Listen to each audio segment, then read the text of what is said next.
up, it's Steve from that old Yorkshire geek, and welcome to my midweek live news stream, where I've just found some news articles, and I've had some news articles found for me. Win grace. That are a bit interesting. Right, so anyway, but before we start, don't forget, like and subscribe, share the videos, drop a comment, hit the notification bell if you're subscribed already, and fingers crossed YouTube will tell you when I do new things, if you're that bothered about it. Right, we should be live on YouTube. Yes, we are. We should be live on Rumble. Just refresh it. Yes, and we should be live on Twitch. Fingers crossed. Yes, we are. Right, okie dokie. Right. Later on, I'll upload it to Spotify and Amazon Music Podcasts. Links for all the articles that we're going to look at are in the description down below. Later on, I'll put timestamps in. So you can go backwards and forwards if you miss anything or whatever. Right, is that it? Alright, I've also got a Patreon page where, you know, I put like exclusive stuff or early access videos and stuff like that. I've also got a merch store with t-shirts and, you know, stuff like that. Mugs, caps, blah, blah, blah, etc. So links for all that's in the description. Right, so, right. Shall we just get on with it? Let's get on with it. Right, so first up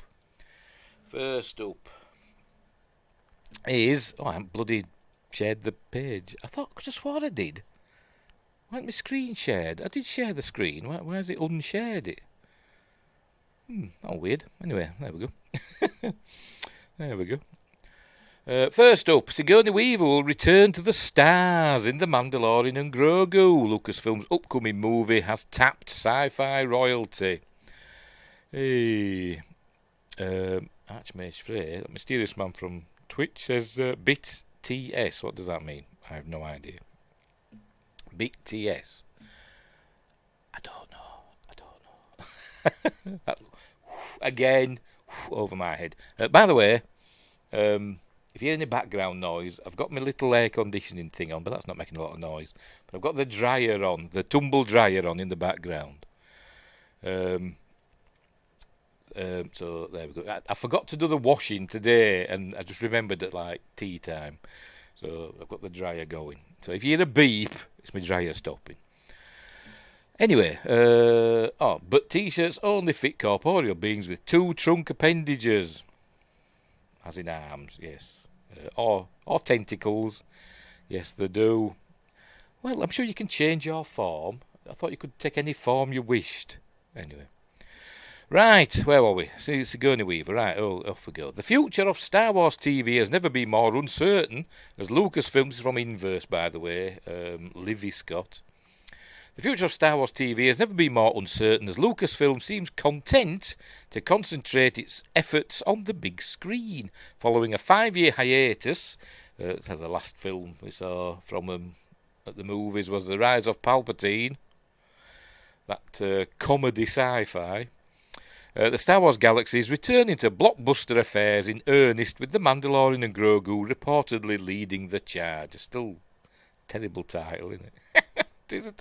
People will be thinking, who the hell's Grogu? Well, most people will be thinking, who the hell are the Mandalorian and Grogu? It's like 90% of the world will be thinking that. Anyway, ironically, it was small screen shows like The Mandalorian that kept the franchise afloat these past few years. Lucasfilm seems confident that the adventures of Din Djarin, Pedro Pascal, we didn't even find out his name until the last episode of Season 1, and Grogu, the puppet formerly known as Baby Yoda, can continue beyond Disney Plus, and the studio is pouring all of its resources into the transition. Sorry, I was suppressing a yawn then. Oh dear. I don't like The Mandalorian, but I was genuinely suppressing a yawn. I'm really, really tired. Anyway. That includes tapping sci-fi legends to join that faraway galaxy as Alien and Avatar star Sigourney Weaver and Galaxy Quest and Paul and Cabin in the Woods and all these other films she's been in. Genre films. Sigourney Weaver is officially joining the Star Wars saga in The Mandalorian and Grogu.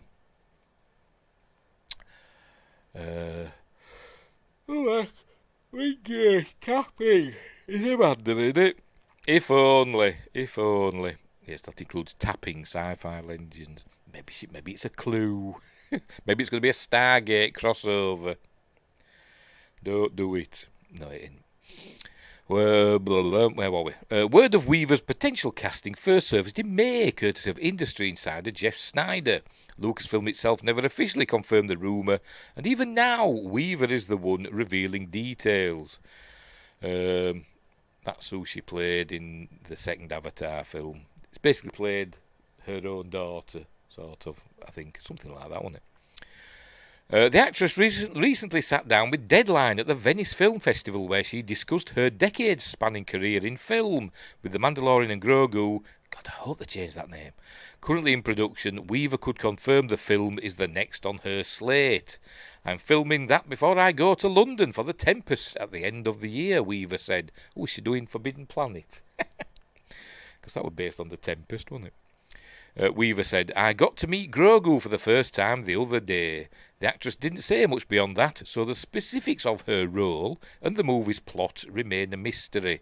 I reckon she'll play some grand poobah Mandalorian woman, like a senior Mandalorian female warrior. I bet she does. With a helmet and everything, and jetpack and all that. Anyway. Still, there's a chance she could be playing a significant role in The Mandalorian and Grogu, especially if she gets to act opposite Grogu. Oh, he yawning again. Oh, I was shattered. I'm also tired because I've been in the shower. I usually get in the shower in the morning, but I have to take Aidan to hospital tomorrow for a check-up, and I thought I'll get it showered tonight, and so I'm not rushing about in the morning. Oh dear, that's why my hair's all down. Anyway, the Mandalorian itself, sorry, nearly snotted everywhere then. Oh, excuse me. What a night. The Mandalorian itself had little problem attracting heavy hitters. Its first season alone had industry legends like the late Carl Weathers and Werner Herzog. Was it Werner Herzog? Whatever. And the Mandalorian and Grogu seems to be continuing that trend. Don't forget, it had Nick Nolte as well, didn't it, as the voice of...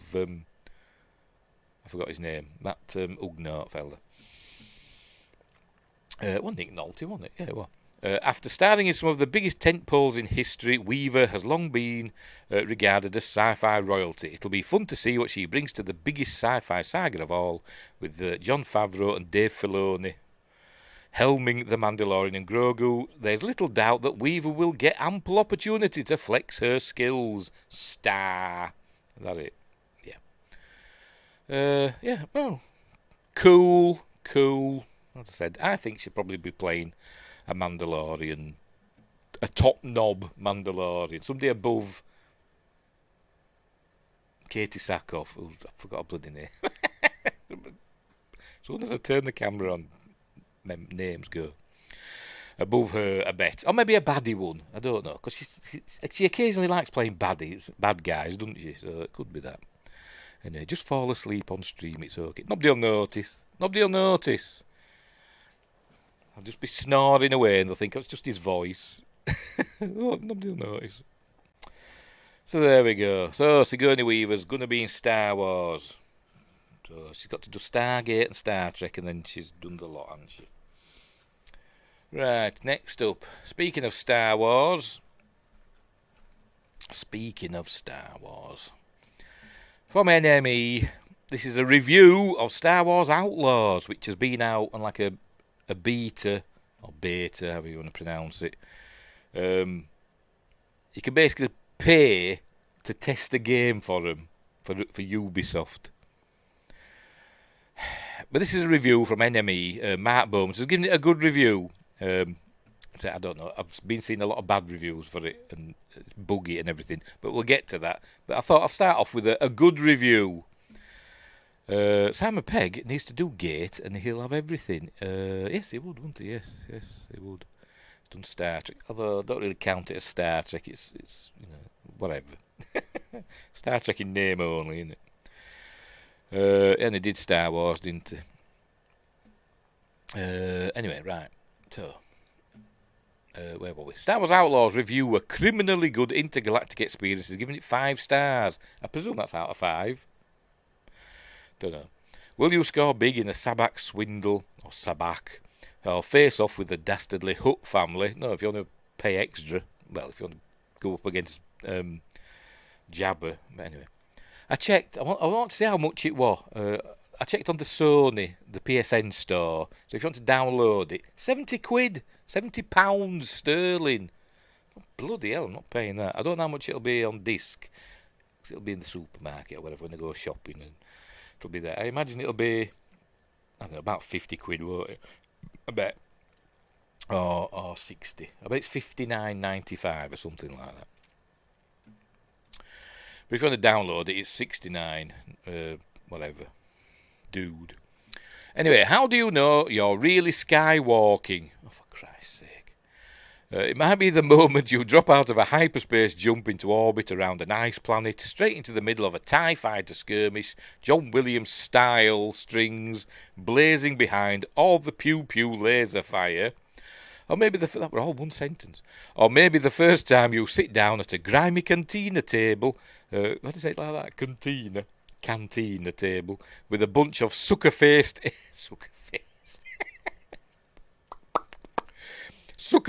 alien gangsters to play high-stakes space cards to the tune of Tatooinean. Is that a word? Tatooinean? Whatever. Must be. Freak jazz. Or it's called Jizz, innit? It is, innit? I'm sure that's canon. The music that they play. Well, the Cantina. It was the Cantina band or like Cy Snootles and all them at Jabba's Palace. They were playing Jizz, weren't they? Which is like space jazz, and everybody laughed. Anyway, or the moment you crawl out of a space station vent into a gleaming gunmetal docking bay, only to realise there are several squadrons of stormtroopers and Imperial guards between you. Squadrons of planes and stuff, are they? You mean like cohorts of phalanxes, whatever? Between you and your hunk of junk smuggling spaceship, and unlike the films, they don't look like they're going to fall over at the mere sound of a blaster. No, they just stand and shoot walls, apparently. Anyway. Yes, space jizz. See, I'm a child. I forgot where I was now. Right, here we are. Star Wars Outlaws savours all of these wonderful moments like adrenaline shots to the heart of your inner child. I reckon he wrote this before he actually played it, if he even did play it. Following the gimmicky fun of running around iconic locations as Luke, Han and Darth Vader in various Star Wars Battlefront outings, and the Metroidvania open-level maps and force-solvable puzzling of the Star Wars Jedi series, which I still haven't played the second one, which I forgot what it's called, Survivor. Still haven't played that. Outlaws, controversially for some fans, claims to be the first proper open-world Star Wars game, apart from Star Wars Galaxies, and a vast one at that. Wingate says, Jizz was an upbeat, swinging genre of music, most notably performed by Figuring Dan and the Modal Nodes and the Max Rebo Band. There we go. See, we're at Jabba's Palace, wasn't it? Good old jizz. Can't beat a bit of jizz. Sorry. Oh dear. Its hype is that of a sci-fi Grand Theft Auto for those desperately awaiting GTA 6, but besides a plethora of money-making side games and an out of... Go away. Sorry, the video popped up there. Go away.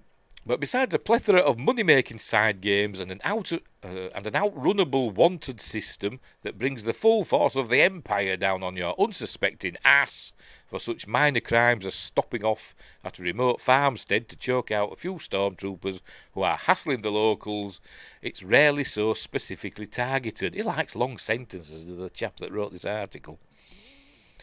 Instead, it caters to those hungry for more Uncharted, Tomb Raider, Witcher and Assassin's Creed, combining the best parts of all these franchises into a gloriously cohesive, uniquely Star Wars experience. Because it's Ubisoft, isn't it? That's what I've said.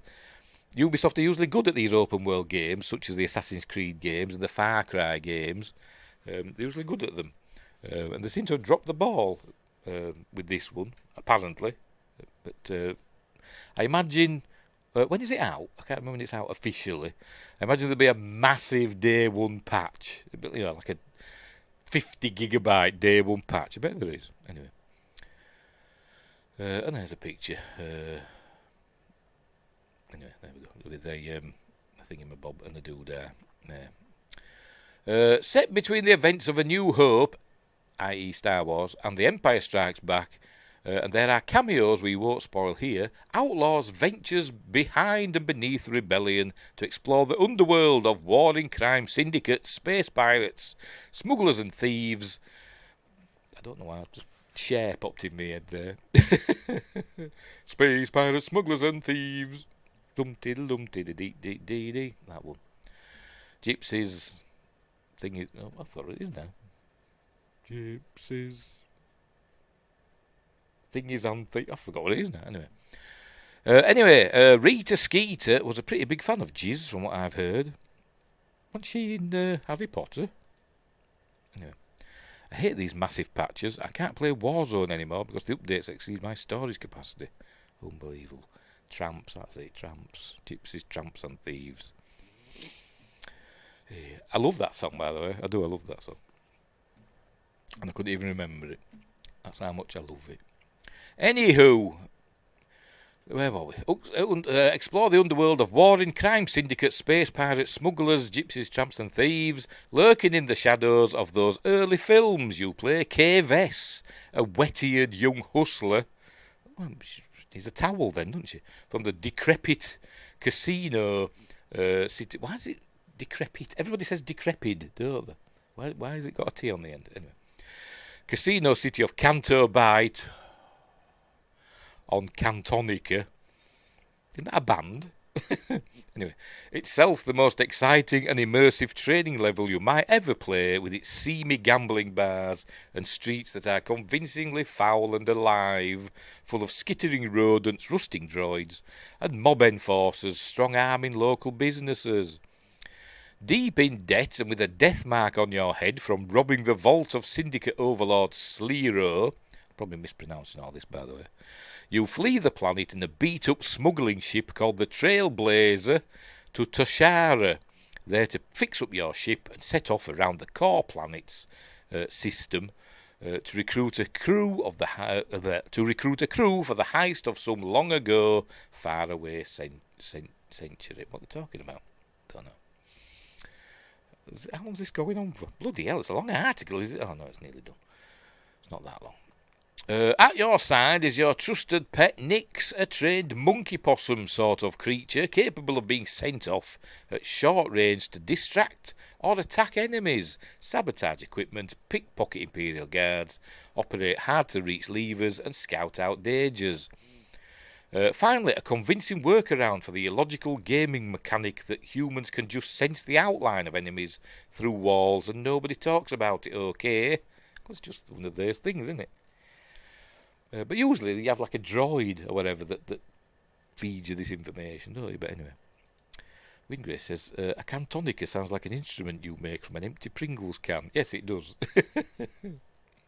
With like a rubber band. Bang, bang, bang, bang. Anyway. I think I've got a Pringles tube in the bin. Shall I get it out? I'll make a cantonica. Dear. I won't. I'm kidding. Where were we? The two make an endearing, well-drawn pairing, hard-nosed and growing bolder with every fresh underworld experience, yet vulnerable enough for the appearance of imposing enforcer droid ND5. I bet she calls him Andy. Much like Andy in Alien Romulus, Andy the android. Like Robbie the robot. Anyway, never mind. Bet she does, bet she calls him Andy. A bodyguard and navigator thrust into the crew by the heist's mastermind Jalen to create an unsettling dynamic. Toshara provides a preview of Outlaws' pleasures in microcosm. In the main city of Miragana, a sprawling post-apocalyptic bazaar of a place. Post-apocalyptic? Wow, what's happened?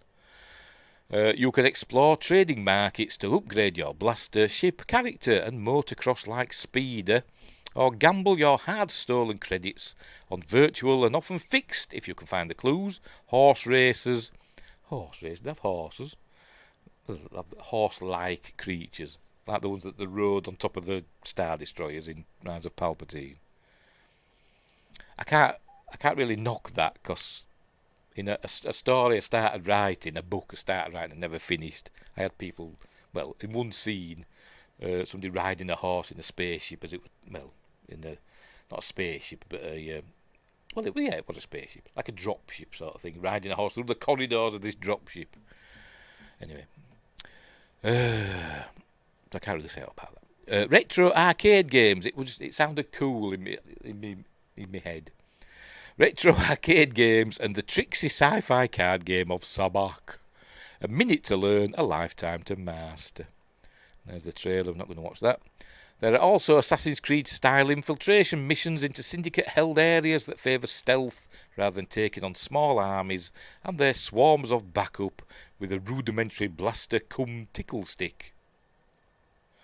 Plus tons of hidden stashes, often accessed with a rhythm-based mini-game. Oh, for Christ's sake. Does that mean a rhythm bit? So it'll be like a computer-controlled thing.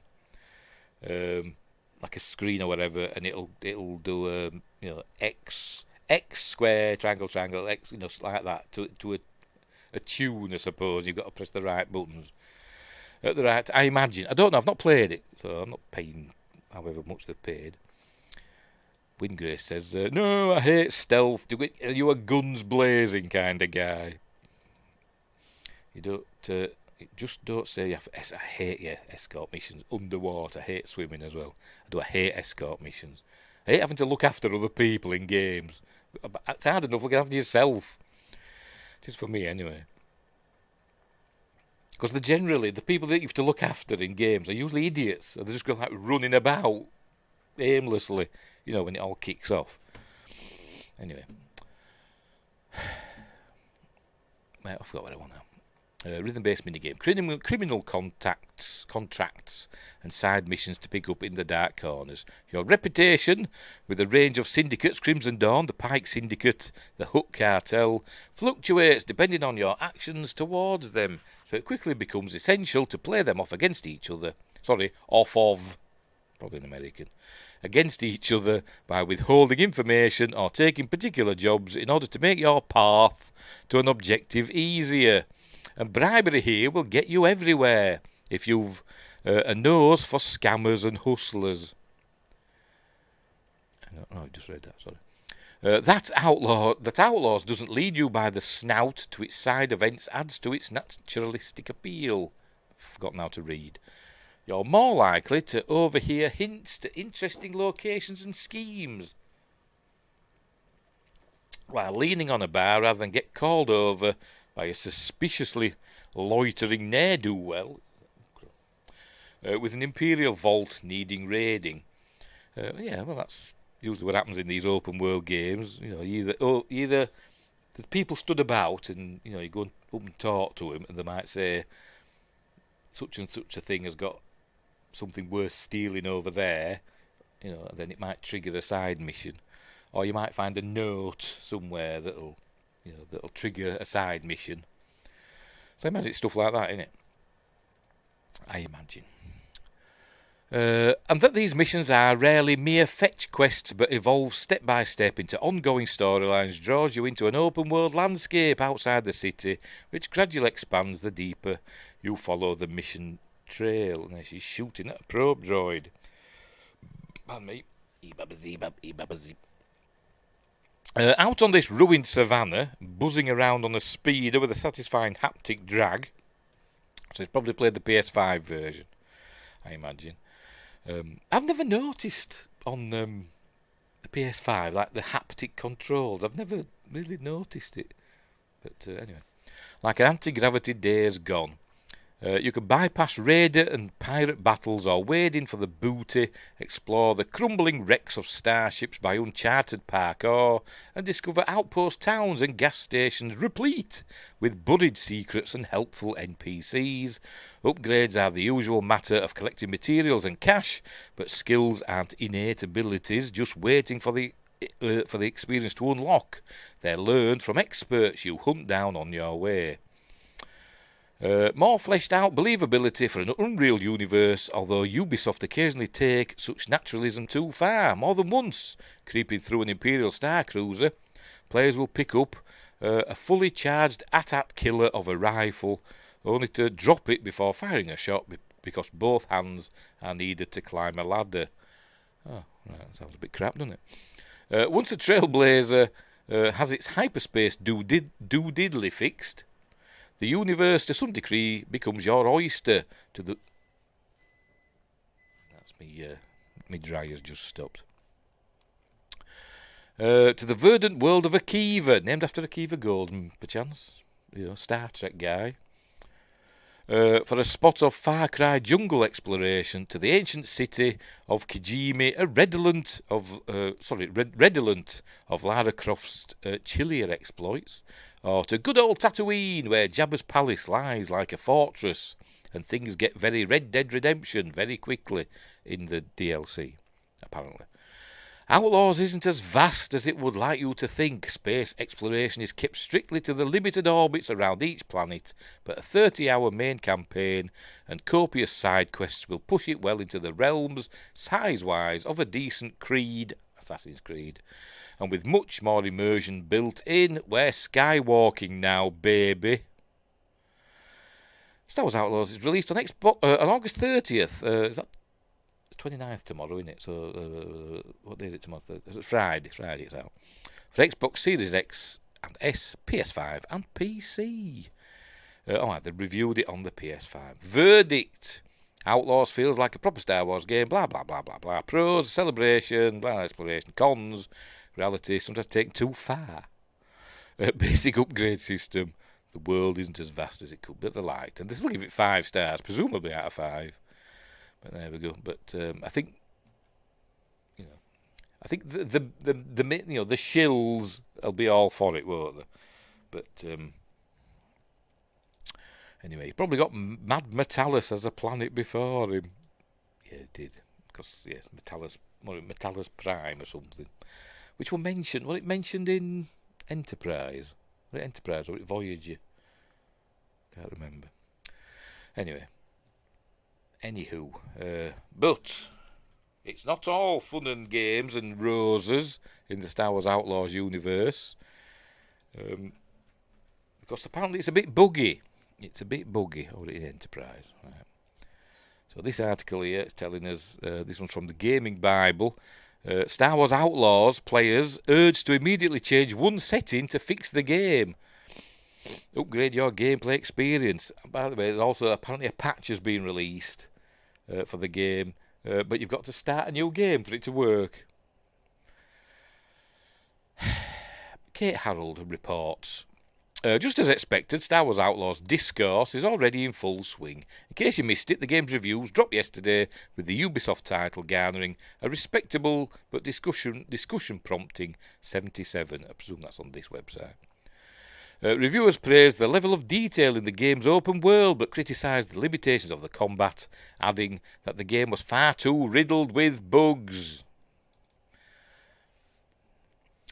Of course, I was just checking the chat. Of course, I'm imagining that devs will rectify as many of these as possible with a day one patch, but even still, it's never ideal to see. If you've pre-ordered the Gold or Ultimate Edition of the game, early access kicks off today on 27th of August. And you've got to pay for it, to test the game for them.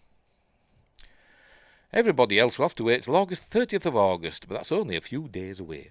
You may have noticed that there's not a review of Star Wars Outlaws currently available on Gaming Bible. Review codes were distributed fairly close to the game's embargo, so we've decided to take our time to give you a well-rounded and considered review. That being said, you blah, blah, blah, blah, blah. Right, anyway. In the meantime, allow me to impart a tip upon you shared by one early access player that could improve your gameplay experience. One Reddit user has taken to the site to share a fix to what I'm presuming will be a common gripe. My biggest gripe with the game has been having to click the right stick to interact with stuff, wrote Living with ED. They recommended that you go into the game settings to locate the button controls. Here you can select alternate. Living with ED, as an Xbox user notes, the alternate controls swap interact to X and melee to the right stick. Which is a more natural, what people normally do, isn't it? If you want to interact, you press X or square. If you're on PlayStation, you do usually use the right stick to melee with, don't you?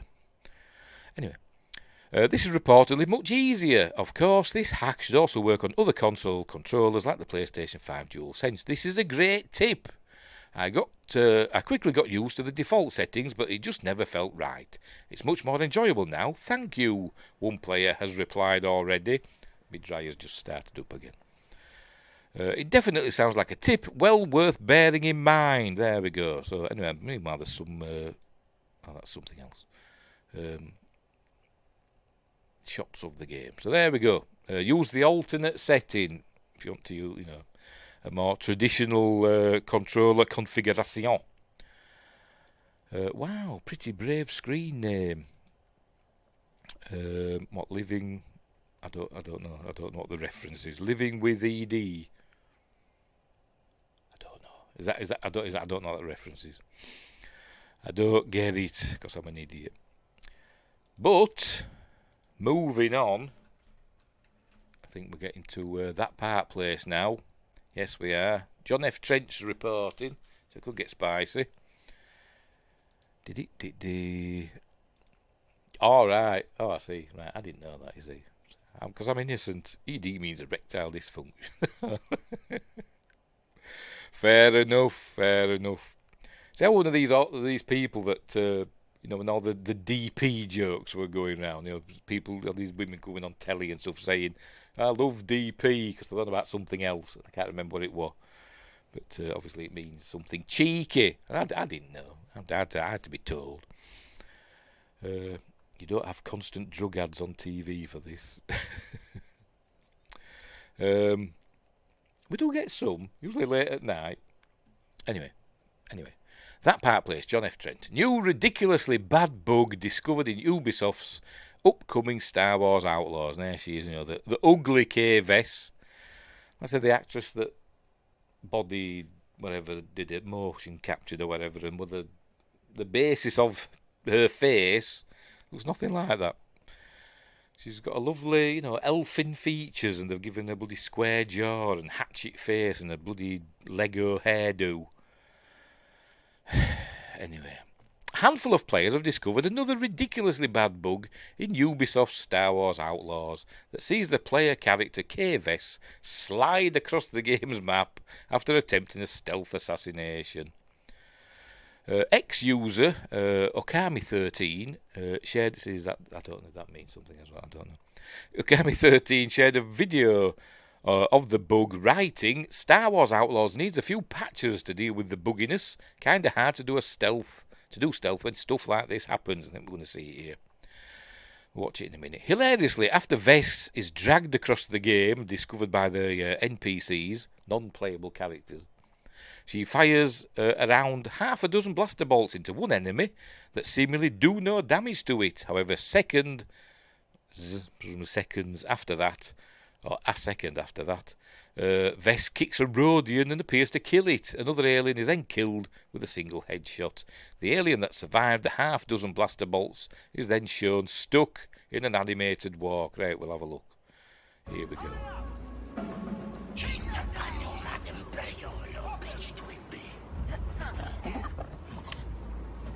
Here she's sneaking up on this chap.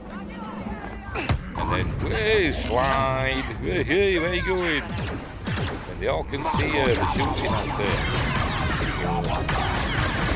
He's not dying, is he?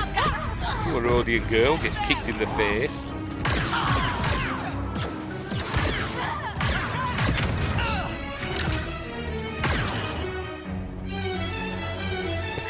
Just walking there. Get cover, Nix. Look at him. Moonwalking. Yeah. Bit buggy. A bit buggy. Maybe just make a game, and when it's done, it's done. Exactly. It's because the those in power, the powers that be, decide on a release date and hold the developers to it, don't they?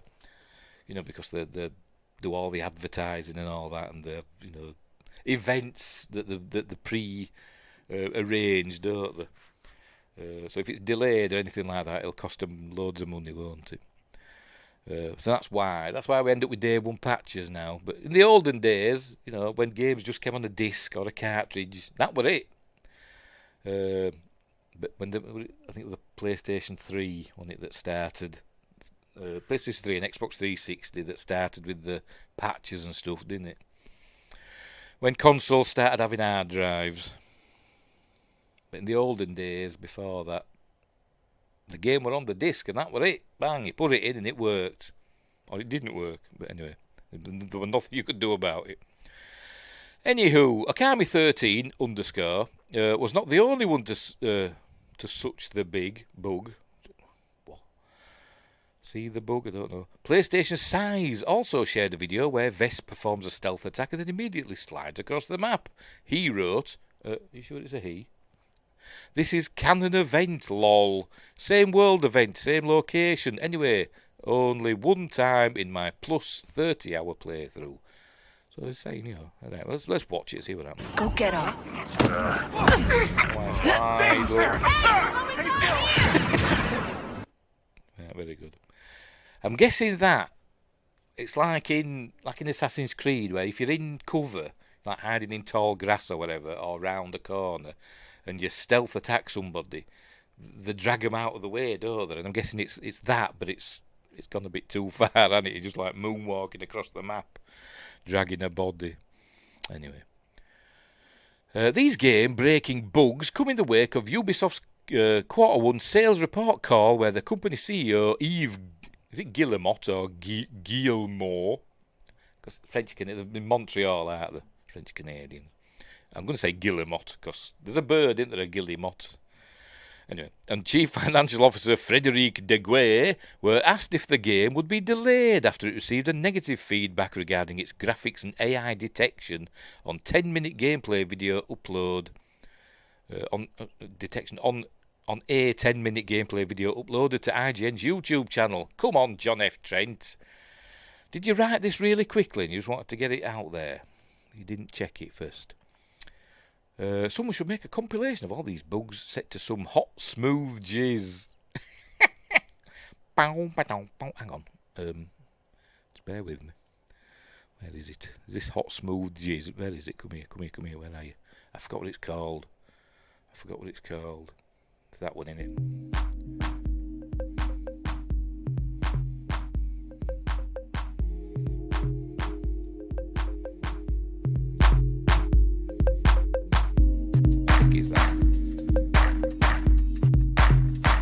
Ducks. Anyway, whatever. Right, where were we? Guillemot made it clear, made it clear that the company would not be delaying the game and that the game was high quality. He said the game has gone gold. So the date is well confirmed for August 13th. What? What are you talking about? It's coming out August 30th, not 13th. Maybe it was his French accent. It's coming out August the 30th. And as mentioned, we'll be showcasing more content of a very high quality. Multiple hours that will really show the depths of the open world that is a key element of the promise to enjoy the exploration of the galaxy and with multiple planets. So that will bode well for the game in terms of high quality delivery in a French accent. De Geer added, we've said also for Star Wars, the level of quality, the world and experience is really very high. We are really leveraging our engine and I think people will love it.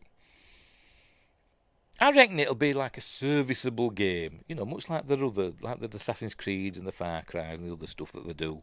I reckon it'll end up being a serviceable game once they get all the bugs ironed out.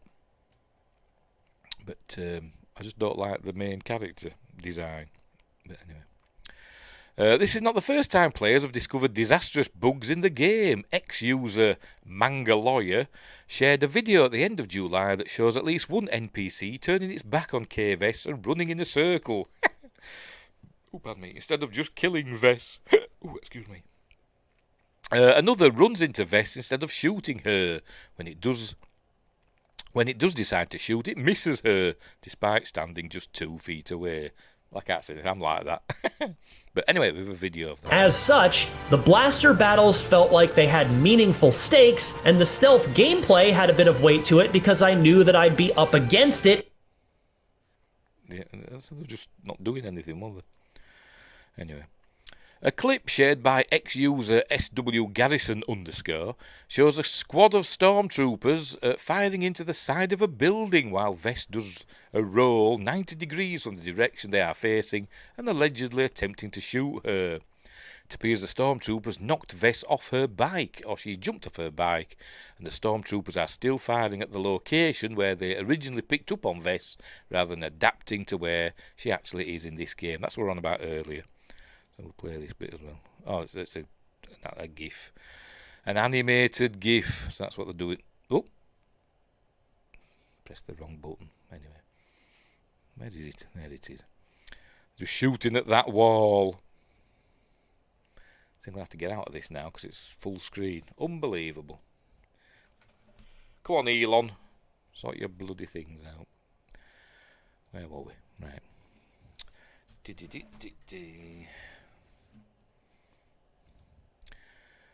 That seems consistent with real stormtrooper activity, to be honest, yes. They're not the sharpest tools in the Empire's box, are they? Mandalorian shared another clip from IGN's review that shows Vess creeping up behind a stormtrooper. She hits him with the back of her bare hand. It's all one word, bare hand. Bare hand, 2 words, while he's wearing a helmet, and this completely knocks him unconscious. Well, we saw that in Obi-Wan, didn't we? With, I forgot her name. She did it, didn't she? What's the point in wearing helmets? There's no point, is there? But anyway, here it is. This is a video. Look, boing. There he goes, knocked out. What's the point? What's the point in wearing helmets? You know, arm.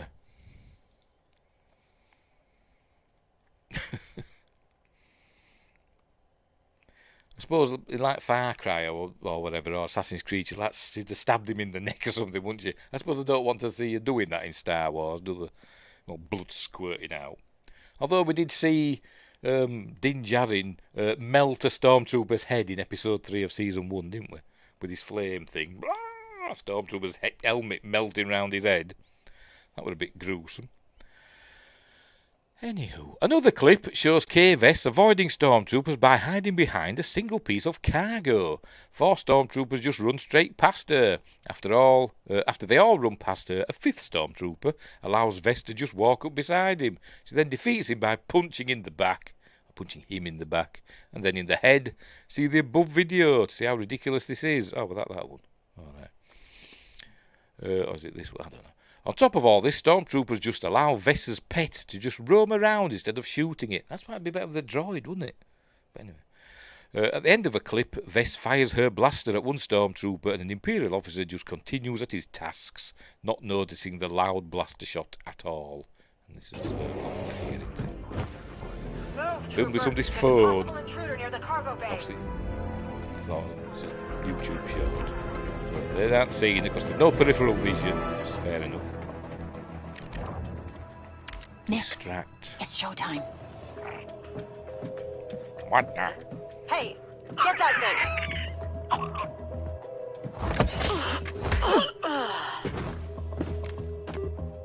What is the point? What is the point of armor? Near the cargo bay. Next, put on a show. 599, get down there. Any updates on the situation? Get that I mean, that's fair enough. Big clock from the top. Has she got bloody titanium thing in her hand? Death. Silence. We're not getting through that hangar with all those troopers. Silence we can blaster get them out of shot. Anyway. Wingrace says, I don't consider that a bug. It's just... I don't think these are bugs, are they? These are just unusual decisions that they've made, isn't it? Really, where you can just hit somebody in armour and knock them out instantly. Anyway. Another video shows Vess being suspended in mid-air after crashing her speeder bike and just flailing there. Can't say anything because I did that today in Far Cry, didn't I? I jumped off my buzzer and it just hovered there in mid-air, not knowing what to do. Anyway, but that is a 10-year-old game. In another crash, she gets tossed way up into the air instead of turning into a squished bug on the side of the mountain. Is that this one? So here we go. Whoa! This thing has some kick. Oh, okay, we're alive. We fix the ship, get to the North Worlds, and land. Get to Miragana. That's pipe turf. You'll lose it there. And, check the logs and even found a name. I think you're doing that on purpose. Oh, sorry. What were you saying? We set for life. Oh, it's not floating in midair. She was like being thrown off the bike, but kind of slowly. Maybe it's coming up. Yeah, it's just like a slow motion throw, isn't it?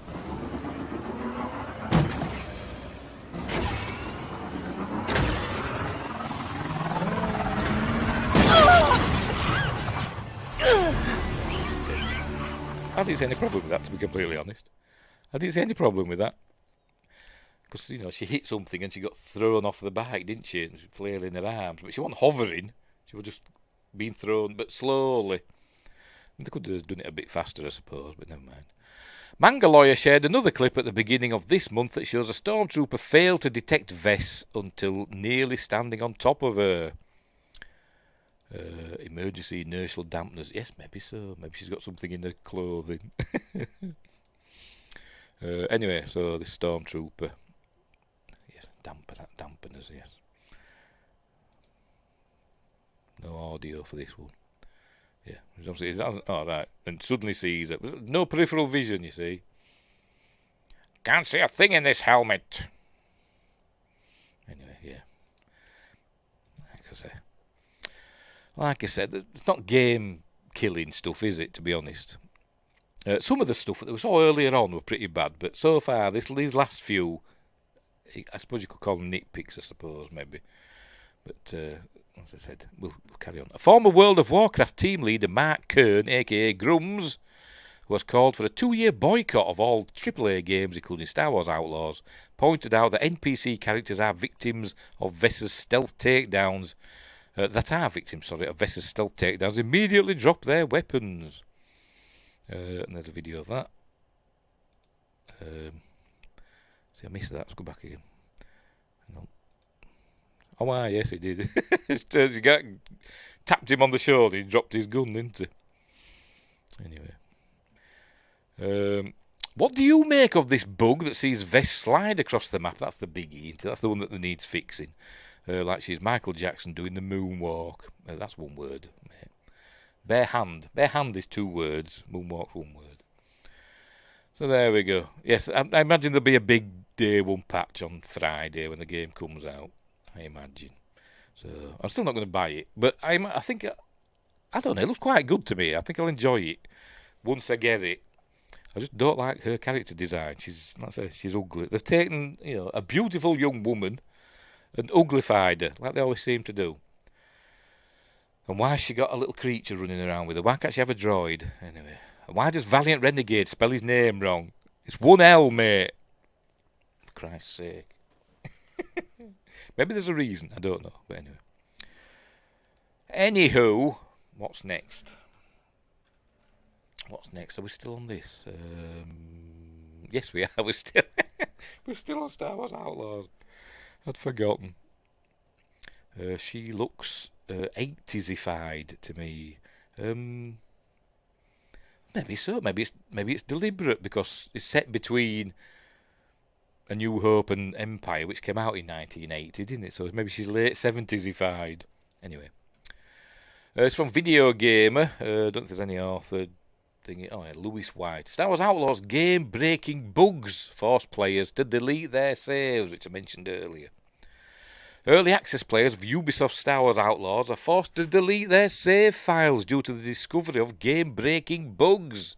Despite paying extra to play the game 4 days early, the game's biggest fans now have to start the game all over again.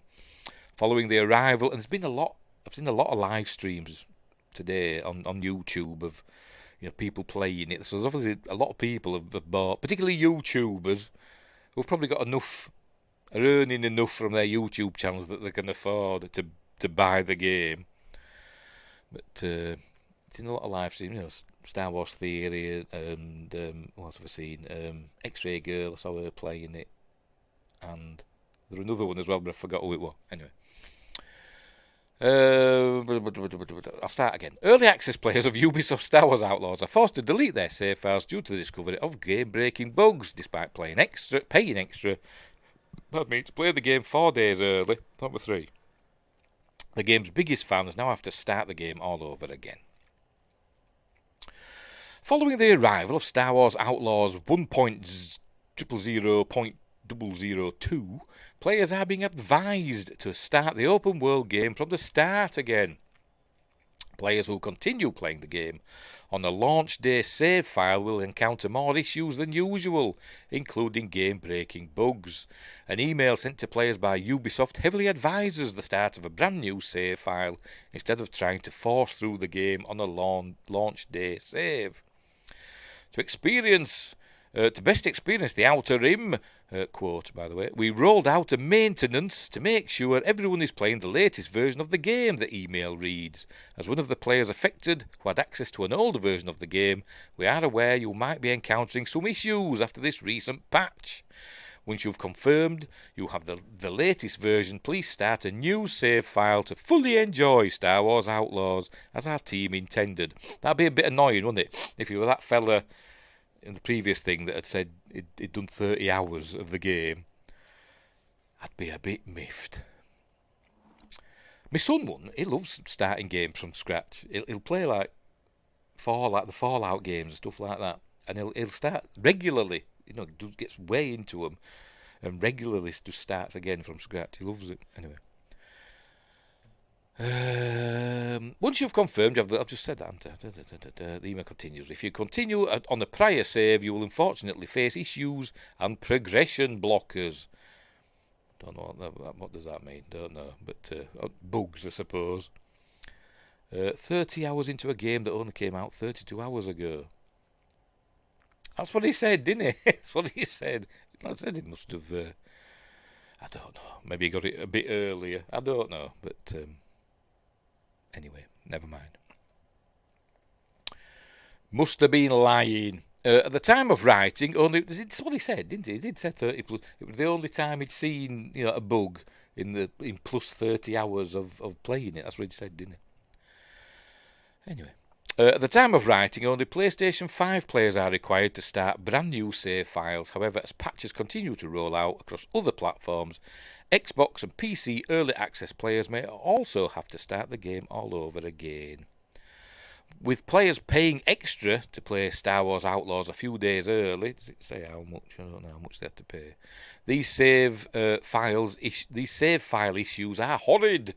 As reviewers, we often have to deal with incompatible save files upon launch, but these issues very rarely rear their head. Say that 5 times fast.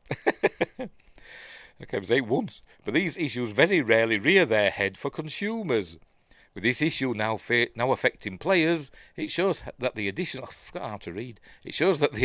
cost for early access may actually be a detriment. However, with Star Wars Outlaws spoilers already online, many hardcore fans may feel pressured to buy in early. And there we go. So there we go. Don't really care.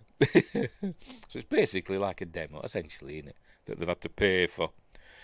Remember the days when you used to get game magazines, like official PlayStation magazine and all that? They used to have a game demo disc with it. I used to love them. So brilliant. I used to love game demo discs. You can still get demos. Just download them now, can't you? But I used to love. I've got some over there somewhere. Demo discs. Anywho, Right, what's next? Are we still on this game or are we moving on to something else? No, we're moving on to something else. Still Star Wars. Still Star Wars. But anyway, about Star Wars Outlaws, like I said, I'm sure they'll iron out the bugs and it'll end up being a decent game. Because, as I said, Ubisoft are generally pretty good at these open world games. So I think they'll fix it. But I just don't like that main character with a silly little creature that's with her. But what can you do? Nothing. Right. Next up, sticking with Star Wars. I think I read this one, but I forgot what it was. What was it? Anyway, we'll see. We'll see. Giant freaking robot, Chris Snellgrove. God. Star Wars comic fixes greatest plot hole. Bet it done. Bloody comics. And there's the triumvirate. Mark Hamill. Remember when he used to be a beloved actor? Not much anymore. She's passed away, unfortunately. And he just doesn't care, does he? I don't care. Anyway, the very first Star Wars movie introduced the idea... yes, I've just remembered what it is now. Just introduced the idea that the Jedi had faded into myths that people like Han Solo didn't even believe. When we get to the end, there's a bit at the end where I'm thinking, that doesn't make any sense whatsoever. But anyway... comics can't fix anything. They don't count. No, they don't. They don't. 'Cause they're not canon, are they? Even the bloody stuff that Disney releases that says it's canon, like the novels and all that, they end up not being canon, don't they? Because they change stuff in the films. Anyway, as much as I love them, yes, you do. Didn't believe. But the prequels created something of a plot hole regarding this, because A New Hope takes place only 18 years after Revenge of the Sith. Fans have spent nearly 2 decades. I was thought we're 20. Because I'm sure in Star Wars, Luke Skywalker was described as a 20-year-old farm boy. And then suddenly he's become 18, but he used to be 20. Originally. Anyway, and that's not a Mandela effect, I bloody remember it. Anyway, they've changed it. Fans have spent nearly 2 decades trying to figure out how the entire galaxy went from seeing Jedi everywhere to thinking they were never real. However, the Star Wars comic Crimson Reign #3 explains how the Empire passed laws that ensured that everyone who grew up with knowledge of the Jedi wouldn't pass on that info. And then we're going to see some panels. I don't think I have to read them. I think it describes them. Giant freaking robot loves doing stories about how comics and novels fixed or made grand revelations. Yeah, they do, don't they? Screen Rant does them as well, don't they? Anyway, in this Crimson Reign issue, we get a lot of interesting info from the character Madeline Sun about how exactly the Empire could make the galaxy collectively forget about the Jedi, despite them being very famous figures for 1,000 generations. According to her, the Imperial purge of this info started with the obvious stuff, like destroying holo recordings of Jedi and any record of their mighty deeds. But just doing that was not enough, because there are still countless former citizens... Just went off then, it came back on. There are countless former citizens of the Old Republic who remembered the Jedi and could pass that knowledge on to their children. There's another thing. According to the Crimson Reign comic, if you want a galaxy of people to stop talking about something, which means their children know nothing of that thing, and you happen to possess a vast military and the willingness to kill and imprison your own subjects, then you simply pass a few laws. Again, the Empire started with the obvious by making it treasonous to be a Jedi, to help a Jedi, to use the Force, to study the Force, all of which helped Palpatine round up Force users who were in hiding while ensuring that nobody tries to follow in their footsteps. Didn't do a very good job, did they? Because they're everywhere in Disney Star Wars. Jedis. You've been injured by a Jedi. Remember that in Robot Chicken. I will have my revenge. Anyway. Anywho. However, As explained by Madeline's son in this Crimson Reign comic, the next step was to make it a crime to even be aware of the Force. This was part of a long-term strategy to keep people from passing info along. More on this in a minute. But it also had a short-term benefit of helping the Empire target and call those who were willing to die for their beliefs in an effort to bring back the light, to expose the truth. The Imperials saw this as a grisly process of elimination because most of those who were left were not willing to die for their beliefs and were apathetic and fearful people just trying to get by. Summing things up, Sun explains that it's not that the Jedi are forgotten, but that the very idea of them is a death sentence, so anyone who does remember won't say anything about these knights or the Force. This helps Palpatine take the purge to the next level because it goes far beyond simply murdering the Jedi. He kills their very memory as a way of ensuring that nobody follows in their footsteps and tries to take him down. Awkward. Some would say it's a retcon, and some would say it's just sophistry, which is like lying, using a false argument, to deceive somebody in it. But we think this Crimson Reign comic provides a satisfying explanation to what would otherwise be one of the greatest plot holes in Star Wars. Why do seasoned spacers like Han Solo think the Jedi are just myths and legends? Simple. All the older people who might have told him otherwise will stay silent because they fear stormtroopers coming to their home in the dead of night and killing them. What do you mean older people? In A New Hope, Star Wars, it's supposed to be like 35, isn't it? Anyway, so it's supposed to be like 18 years, we'll say 20 years after. So he were around, he were around, he wasn't a baby or all like that when, the old Republic were around, the Jedi were running about with the lightsabers out. So, maybe he were just he were on Corellia, wasn't he? He was a Corellian person, so, that was like one of the main worlds of the old Republic, wasn't it? So that's just nonsense. Older people who might have told him otherwise. Bollocks.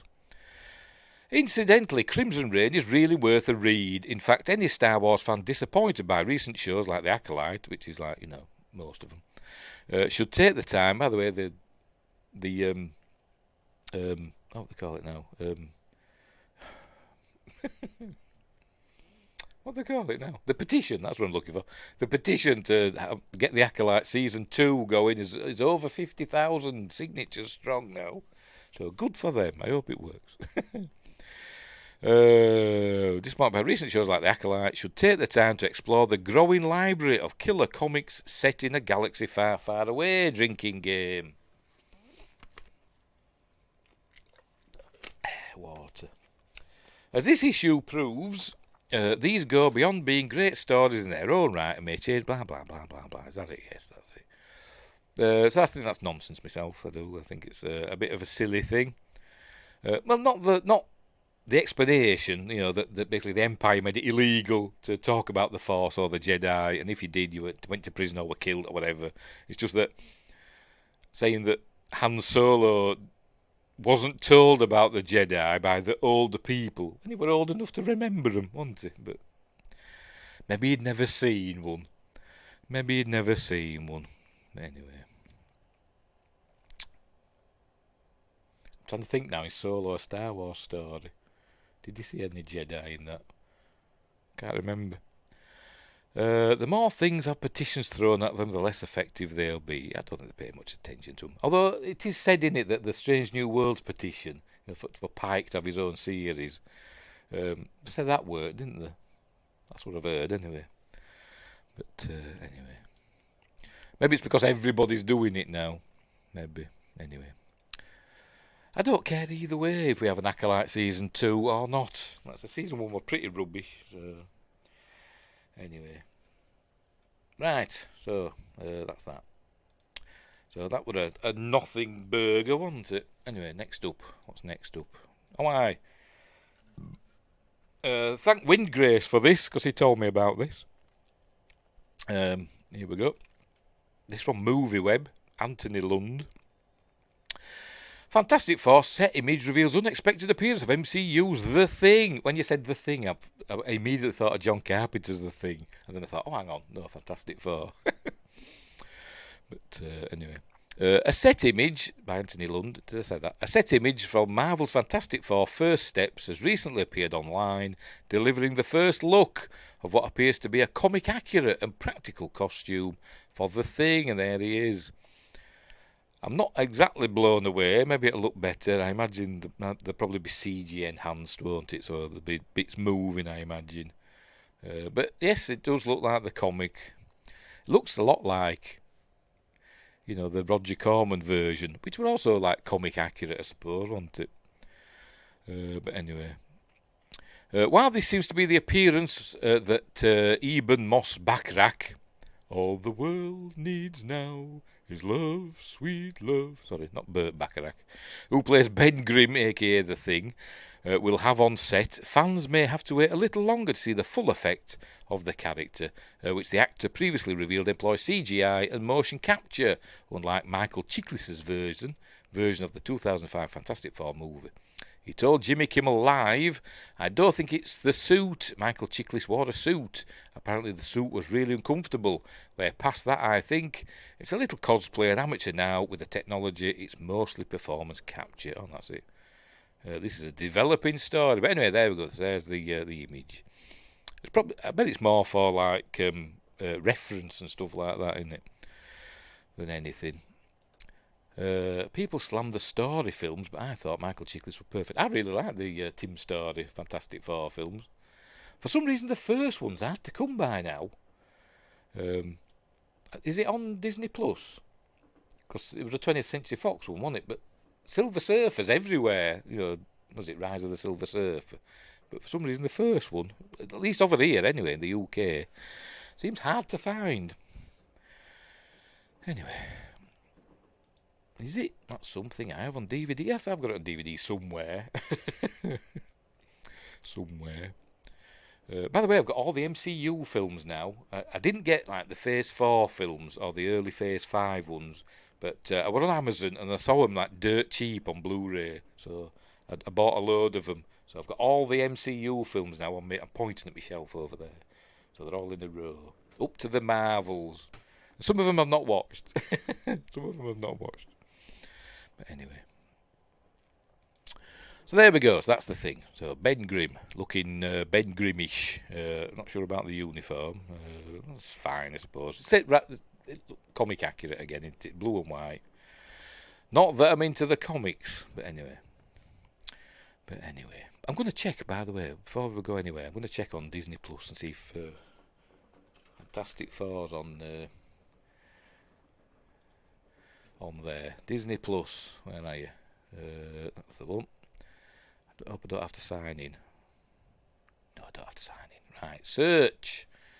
Fantastic Four.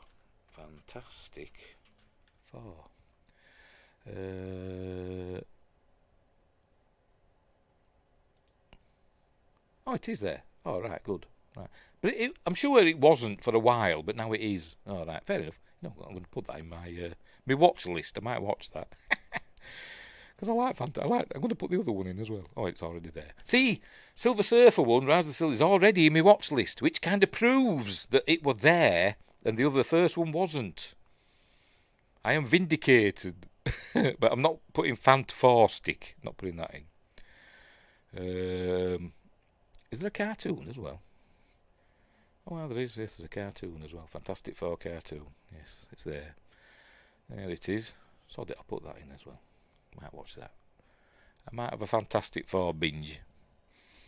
Yes, the first FF is on US. Yes, it is now. It is now on the British one. There are several cartoons. Anyway. So, there we go. Ben Grimm is there, look. Somebody's pulling his face off there.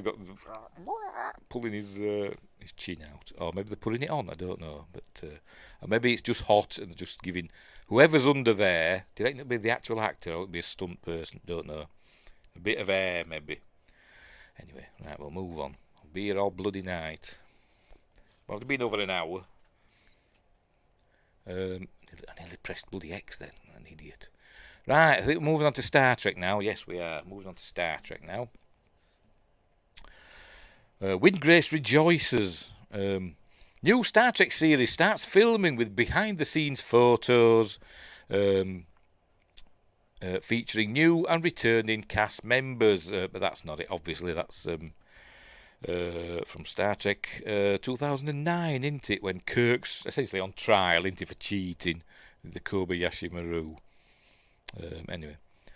Newcomers and familiar faces come together in a new photo to kick off the production of the next Star Trek series. By the way, this is on Screen Rant. Nathan Graham Lowery. To kick off the production of the next Star Trek series, Starfleet Academy. While Star Trek Strange New World Season 3 is on the way, and Discovery came to a close, yay, after 5 seasons last May, featuring no Tilly. We'll see in a minute. I've looked at the picture, but I won't pay much attention. I saw the Doctor. Anyway, it was just a quick look. The upcoming series will see a new generation of cadets navigate the challenges that come with life and a career in Starfleet. Despite a new young cast being the focus, stars from both Star Trek Discovery and Star Trek Voyager will join forces on screen. Star Trek on Paramount Plus on Twitter celebrated the official start of production on Starfleet Academy with 2 images of the entire cast. Let me check them out below. So here we go. There's I don't want to click it because it'll take me to bloody Twitter, won't it? I've got another article that shows it. The entire cast of the new series came together for photos set outside the Star Trek stage and at the first table read. The photos also saw the returns of Oded Fair and Robert Picardo, who played Charles Vance on Discovery and the Doctor on Voyager, respectively. What we know. While Starfleet Academy is a new story with an all-new leading cast, many familiar faces will help these new cadets on their journeys.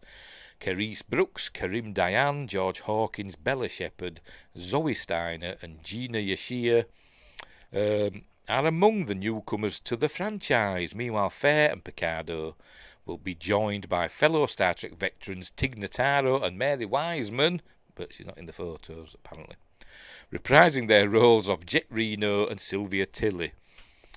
Meanwhile, acclaimed actors Holly Hunter and Paul Giamatti have also been cast, with the latter playing an antagonist. Behind the camera, Starfleet Academy will be helmed by Alex Kurtzman, continuing in producer role, not directed by, continuing his 15-year career with the franchise that began with writing the first 2 installments, co-writing with Roberto Orci, who's in his own bother at the moment, but less said about that the better. With writing the first 2 installments of the Kelvin Timeline movie trilogy, and they were bloody awful. He helped create Paramount Plus' 3 live-action Star Trek shows, and is also a producer on Lower Decks and Prodigy. Lower Decks star Tony Newsom has been confirmed as a writer, alongside Kylie Rossiter, Picard, and Gaia Violo. I'm mispronouncing everything. As such, the series has a good blend of established Star Trek talent and new additions. While 2024 has seen 2 shows end, there is still much to look forward to in Star Trek's future, although Star Trek Section 31 will dive deep into the secretive assignments the Federation would rather keep hidden. Starfleet Academy can be a much more optimistic journey about young cadets making their names as Starfleet's finest up-and-coming faces. As such, the upcoming Paramount Plus series could help usher in a new generation of the series. And it'll be out, I don't know, next year, I imagine, sometime, probably. Anyway. But more to it than that. There's another article carrying on, where we can see the photo. Right. Here it is. This is from the Wrap. Who's writing this one before we start? Jacob Bryant. There's the photo. There we go. So, who we got? There's the Doctor there. There's Holly Hunter, Paul Giamatti, Oded Fair, Alex Bloody Kurtzman. And I don't know. And no Mary Wiseman and no Tig Notaro, I don't think. Is she? Can't see her. unless she's in disguise. But maybe they're not in the first episode, if this is a table read. Karim Diane, Sandro Roster, Holly Hunter, Paul Giamatti. That's not Kerrick Brooks, is it? So she must have she must have given up a seat for him because he's old. Anywho, Star Trek Starfleet Academy production is officially underway as the full cast is revealed. The latest series in the Star Trek universe announced Monday that the cast and crew had gathered for the start of production on Starfleet Academy. The release also showed the full cast for the series, and there we've read all that.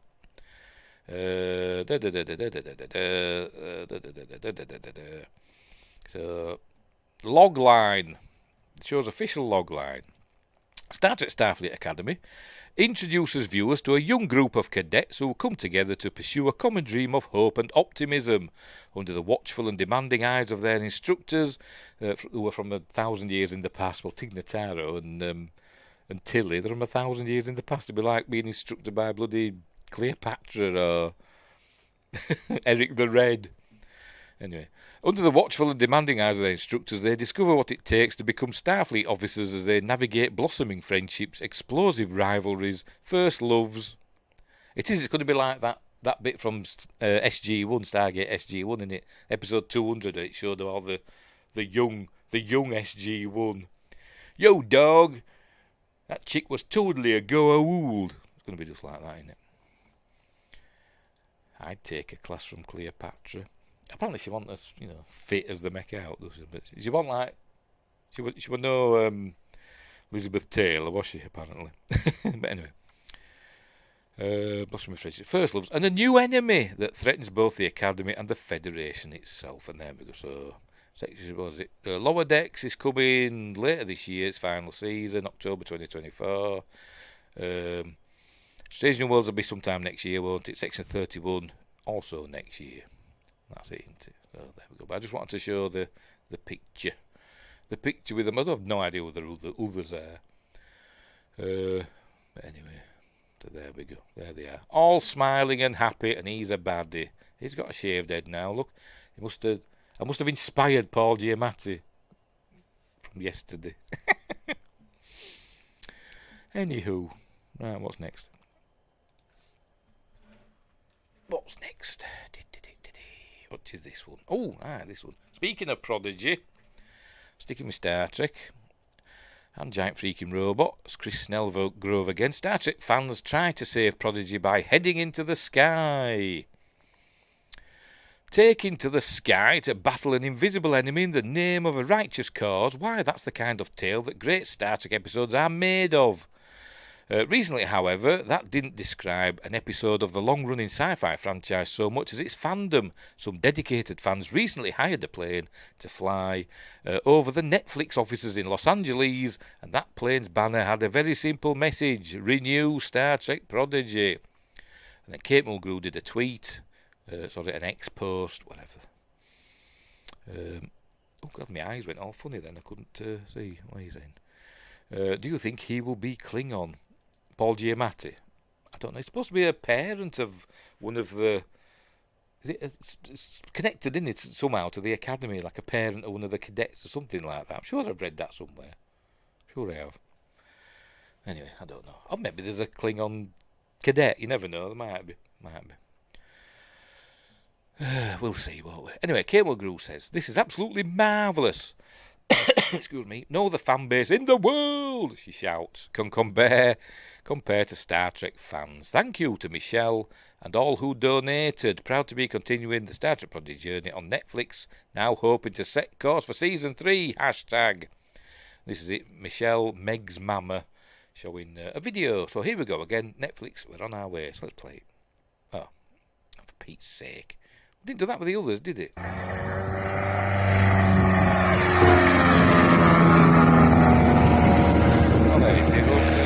Renew Star Trek Prodigy, go fast. Heading for Netflix. That away, I presume.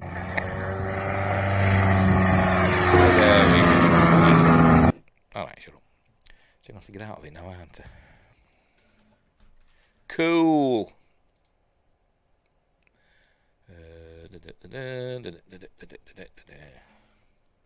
Right, back again. The plane in question flew for a solid 10 minutes, enough time to get the attention of streaming executives, excuse me, and pretty much anyone who happened to look up. Right now, it's unclear if the message managed to persuade Netflix to renew the show. However, the effort was recognised by Star Trek Prodigy's two showrunners, Dan and Kevin Hageman, both of whom took to X, the social media platform formerly known as Twitter, crikey, to express their gratitude. "This is incredible. We owe these Trek fans a pint and our lifetime devotion," they wrote. Blessed to have people like all of you in our stratosphere. And they are blessed as well. In addition to taking to the skies, Star Trek Prodigy fans gathered outside the Netflix building with voice actor Bonnie Gordon and co-executive producer Aaron Voltke. Such a passionate, fan-led effort to get a Trek series renewed is in the finest tradition of the franchise. Without such efforts, Captain Kirk's original adventures would have ended after season 1. Yes, they would. However, Prodigy faces more obstacles than the original series ever did, and this show has already escaped cancellation once. Blessed are the fans, but hallowed are the Ori. Yes. Is it showing another video again? Oh, it is, yes. Another video of the plane. Oh, I suppose we better play, Hunter. Bloody loud, didn't it? There we go. We knew Star Trek Prodigy, go fast. Why did the other one go into another window? That one didn't. Anyway, so there we go. Flying over Netflix. There you go, see Netflix there. Originally, Paramount Plus was the home of Star Trek Prodigy, but the streamer neglected to bring the animated series back after season 1. Fortunately for fans, the show, which previously took home a Children's and Family Emmy Award, was picked up by Netflix, allowing audiences to enjoy the second season. The show has been a real hit on this new streamer, and it has particularly resonated with fans of Voyager due to the return of familiar characters like Janeway, Chakotay, and the emergency medical hologram. I wonder if it's... let me just check. I'm going to look on Netflix now and see what's in the trending thing. Let's have a look. New and popular. No, that's not it. My list, continue, because you watched that. Don't they have a trending thing anymore? They used to have like trending, didn't they? Like a top 10.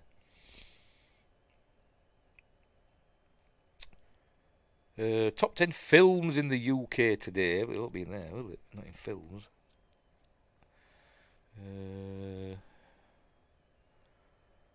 Top searches. It's not in there.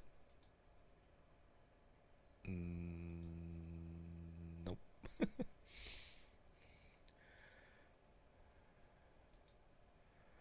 Nope, not in the top searches. Top 10 TV programs. It's not in there either. No, it's not. So there we go. So no, it's not trending. It's looking new and popular. Worth the wait. Coming this week. Coming next week. No. It's not trending, but I don't know how it did. I wonder what Tattoo would say if he saw that. I wonder what he would say, yes. Maybe something about, there's a plane over there, boss. Anyway. Now, though, the fate of Star Trek Prodigy is more precarious than ever before. While it was relatively easy for Netflix to license the streaming rights to an already completed Season 2, the streamer may not want to pay the production cost for creating a Season 3 from scratch. Furthermore, Netflix is notorious for cancelling great shows after a couple of seasons. Santa Clarita Diet, for one. Meaning they might rather spend that money on creating new IP rather than expanding on existing IP. But Star Trek fans don't believe in the no-win scenario, and fans are working hard to persuade Netflix to bring this award-winning show back. Given Paramount's recent decision to merge with Skydance, more on that shortly. The franchise of Star Trek as a whole is looking very uncertain, but Prodigy may have found a new permanent home on Netflix that will make fans everywhere happy and serve as a balm after the disappointing cancellations of Lower Decks. Yeah, disappointing cancellations of both Discovery and Lower Decks. Discovery, yeah, good riddance to Discovery, but Lower Decks, yes. As for any Trek fan who hasn't checked out this show, or checked this show out yet, whatever, we recommend you give it a shot. It's an ambitious love letter to the entire franchise and the closest thing we may ever get to a proper Voyager reunion. And we never saw Harry, did we? We never saw Harry Kim in it. But he was supposed to, that's the reason he wasn't in Picard Season 3. Because he was on Prodigy, but he wasn't. Not that I noticed, anyway. Oh, that's it, we're done. So, get a plane up and get Lower Decks. Renew Lower Decks. Netflix. Do them both. Do both Prodigy and Lower Decks. Anyway. So there we go. So, fingers crossed. That's all we can do, innit? Just cross his fingers and see what happens. That's all. It'll probably not amount to anything. But you never know. Never say never. Again. Never say never again. Never say never. Oh, shut up. Anyway. It wasn't, but Garrett was the only one who ever said anything about that I belong to Prodigy. Maybe he thought he were going to be in it. But, or maybe he wasn't, they just cut him out. Maybe his scenes were cut out, maybe, for whatever reason. I don't know. But anyway. Moving on. Deadline. Dade Hayes. Paramount Board Special Committee confirms Skydance merger will close... cat. In first half of 2025, says Go Shop period has concluded. So Skydance has bought Paramount now. A special committee, and there's Paramount. A special committee of Paramount Global's board set up to steer its M&A process, mergers and acquisition, has declared an end to the Go Shop period in its pending Skydance media merger and says the transaction will close in the first half of 2025. Hide articles.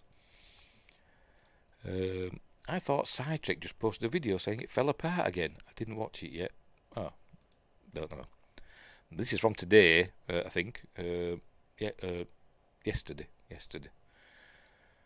They're saying the Go Shop's concluded. But anyway, in a statement tonight, last night, following the withdrawal of a rival bid led by Edgar Bronfman Jr., the committee acknowledged having received word that the offer had been withdrawn. The emergence of that alternative to David Ellison's Skydance had earlier prompted the committee to extend the Go Shop for an additional 15 days through September 5th.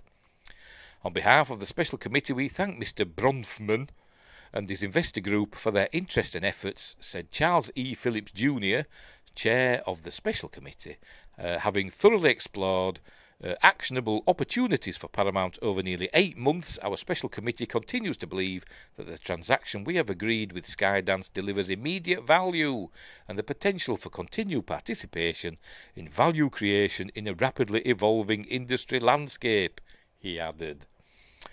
While there is likely to be regulatory scrutiny of the transaction, especially Princess, just give me a minute. Especially due to the broadcast licenses owned by CBS and a portfolio of local stations in the Paramount fold, most observers see a fairly clear path to approval. The saga of Paramount's mergers and acquisitions aspirations, I think that's what M&A stands for, which began at the end of 2023, went on to involve a roster of major and some minor names in the media business, has been one of the messiest in recent industry history. The Skydance proposal that prevailed will see a total of $8 billion invested into Paramount in a two-step process. Skydance will first acquire Shari Redstone's National Amusements Inc. and then execute a full merger with Paramount Global. If approved, the deal will mark a major turning point in the media business, with the Redstones relinquishing control of an asset they have controlled for more than 3 decades. Shari Redstone's late father, Sumner, who looked like a bloody zombie, didn't he, whenever you saw him in photos, but anyway, assembled the pieces of the media empire that would come to be known as Paramount, eventually ceding the stage amid a host of controversies, both personal and professional. Ellison, meanwhile, has long been linked to Paramount as a co-finance partner of major film and TV projects, such as the JJ Star Trek films. He also brings the financial resources of his father, Larry Ellison, the billionaire co-founder of Oracle, and has pledged to invest significant amounts of money in Paramount's streaming operation. 17 comments. I'm just curious. Yeah,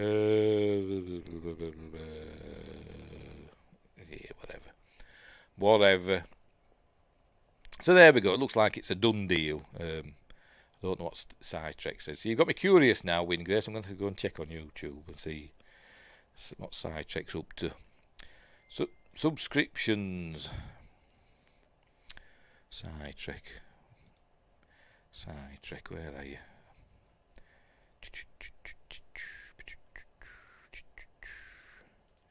Bear with me. Sci-Trek. Videos. No, nothing there. His last video was 5 days ago. Unless he's done a short. Let's have a look. Shorts. Skydance not buying Paramount. When's this from? The Paramount Skydance saga continues as a third bidder comes in. Now, that's from Paramount a few days Global ago. have accepted a bid. Shut up, Jay. No, that's from a few days ago. So no, don't think there's anything new. Right, so there we go. So I think that basically means that Kurtzman's safe in his job, doesn't it? Skydance. So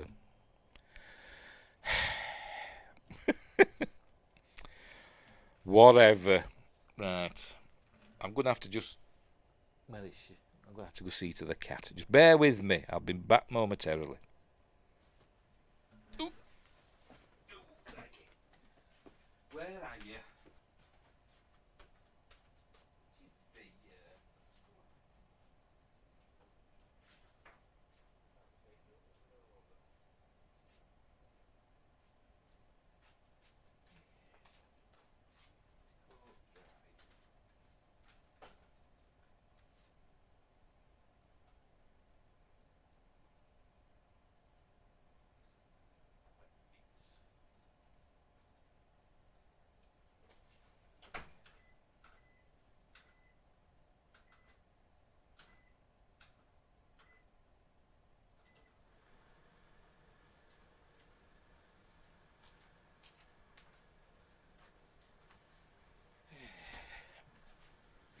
Ooh, bloody hell, that it. Oh dear. Camera. It's gone off again. Ever since I plugged in this light that you can't see because I'm off camera. Right, I'm back again. Ever since I plugged in, I've got this thing here that the microphone's plugged in through that XLR lead. I've had to plug it in through a little box that's plugged in, that goes in USB. So what difference does it bloody make? I don't know. It's all still USB, but whatever. My camera keeps cutting out. Weird. Anyway, Winker says, dumb YouTuber's been recommending old stuff lately. I didn't realise it was days old. It's from August 22nd, apparently. I was told to watch a 7-year-old video today, too. It does that sometimes, doesn't it? It does that sometimes. Anywho, right, what's next? We're getting there. What's this one? Oh, wow, we're moving on to other things now. Rogue Trooper. Remember that? This was from Cinema Blend. Jason Wise, don't know how to pronounce it. I'll say Wise. Sounds better than Wheeze, doesn't it? Rogue Trooper, things we know about Duncan Jones' sci-fi adventure movie. Prepare to go rogue. It's nothing to do with Rogue One. It's a 2000 AD comic character. And there he is. Fans of the cosmic video game Did they bring a game out of it? I never played it. Rogue Trooper. Might be really excited to know that Duncan Jones is working on an animated feature adaptation. Oh, nice. It's going to be a cartoon. Or CG, whatever. The filmmaker is known for coming out with some of the best sci-fi movies in recent memory, with 2009's Moon, which was pretty good, and Source Code, which were very good, from 2011. And he's clearly a video game fan, having helmed 2016's Warcraft, which were not bad, to be completely honest. So he seems like the perfect choice for the job. To find out what else there is to know about this upcoming sci-fi movie, continue reading our following guide to Rogue Trooper. I was never a fan of Rogue Trooper in the 2000 AD, to be completely honest. Back in the 90s they had the game, didn't they? Oh, right. Like I say, I was never a big fan of Rogue Trooper. I liked the VCs, and all that, and the robots one. I forgot what they called them now. That Hammerstein and Robo Jaws, or whatever they called him. What do they call them now? Can't remember. But let's say it was Judge Dredd and Dan Dare for me in 2000 AD, and Strontium Dog and stuff like that. But anyway, whatever. At the moment, no release date for Rogue Trooper has been announced, but we do think a spot on our upcoming 2024 movie schedule is unlikely at this point. Hopefully, we'll be able to call it an upcoming 2025 movie, but only time will tell. Despite the relative obscurity of its source material, the Rogue Trooper voice cast boasts an impressive ensemble of A-list talent. Take a look at the actors lending their voices to the out-of-this-world adventure, all of whom have currently undisclosed roles except for the one portraying the title hero. Anurin Barnard, Rogue Trooper. Is that an A-list name then, is it? I've never heard of him. Duncan Jones's Rogue Trooper is being voiced by Anurin Barnard, has previously faced combat as a member of Christopher Nolan's Dunkirk cast. People love that film, and I thought it was shit. I bloody hated that film. Bloody completely devoid of emotion or anything. You know, it was spectacular, I suppose, but I didn't get anything. No emotion from it whatsoever. You know, there might have all been robots in that film, but anyway. 2006. Whatever. In about the game. Anyway, I've never played it. I didn't even know there was one. Anyway, member of Christopher Nolan's Dunkirk cast in 2017, as well as the Otherworldly Phenomena, as part of Netflix's 1899 cast, which I've not seen, and in a couple of episodes of Doctor Who. The Welsh actor is also known for several period pieces, such as the 2015 crime biopic Legend, with fellow Dunkirk star Tom Hardy, and literary adaptations like 2019's The Goldfinch and The Personal History of David Copperfield from the following year. Hayley Atwell, yeah, we all like Hayley Atwell, don't we? Also lending her voice to the Rogue Trooper cast is Hayley Atwell, who is no stranger to dealing with otherworldly phenomena, having played Peggy Carter in the Marvel movies, starred in AMC's remake of the classic sci-fi TV series The Prisoner. I didn't even know they'd done that. Oh, right. I'm not a big fan of The Prisoner either. People love that, though, The Prisoner, but I could never get into it. I'm not a number, I'm a free man. But I like the Iron Maiden song, The Prisoner. Anyway, and led one of the best Black Mirror episodes, Be Right Back. Yes, it was a good one with that. The English actress also more recently joined the Mission Impossible movies. Yes, she did, as Grace in Dead Reckoning, which were good, and it was just a shame that it didn't do well. There's another somebody else that were in Dunkirk. I don't know, we'll see what. I don't say. Oh, yeah. Barnard's Dunkirk and War and Peace co-star Jack Lowden can also say has starred opposite Tom Hardy. Everybody that were in Dunkirk are going to be in this.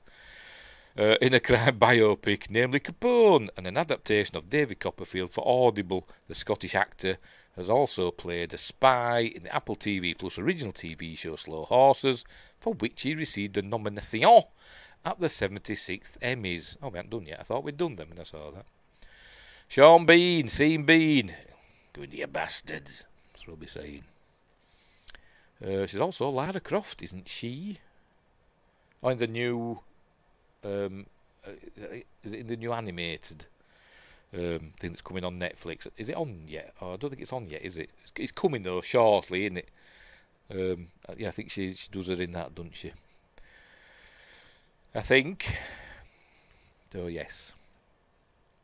Anyway, we cannot help but feel that Sean Bean, as my mum used to call him, Sean Bean's rogue trooper character might be doomed to suffer a bitter fate, given how many of his most famous roles, such as Boromir in the Lord of the Rings movies and Ned Stark from the Game of Thrones cast, do not survive for very long.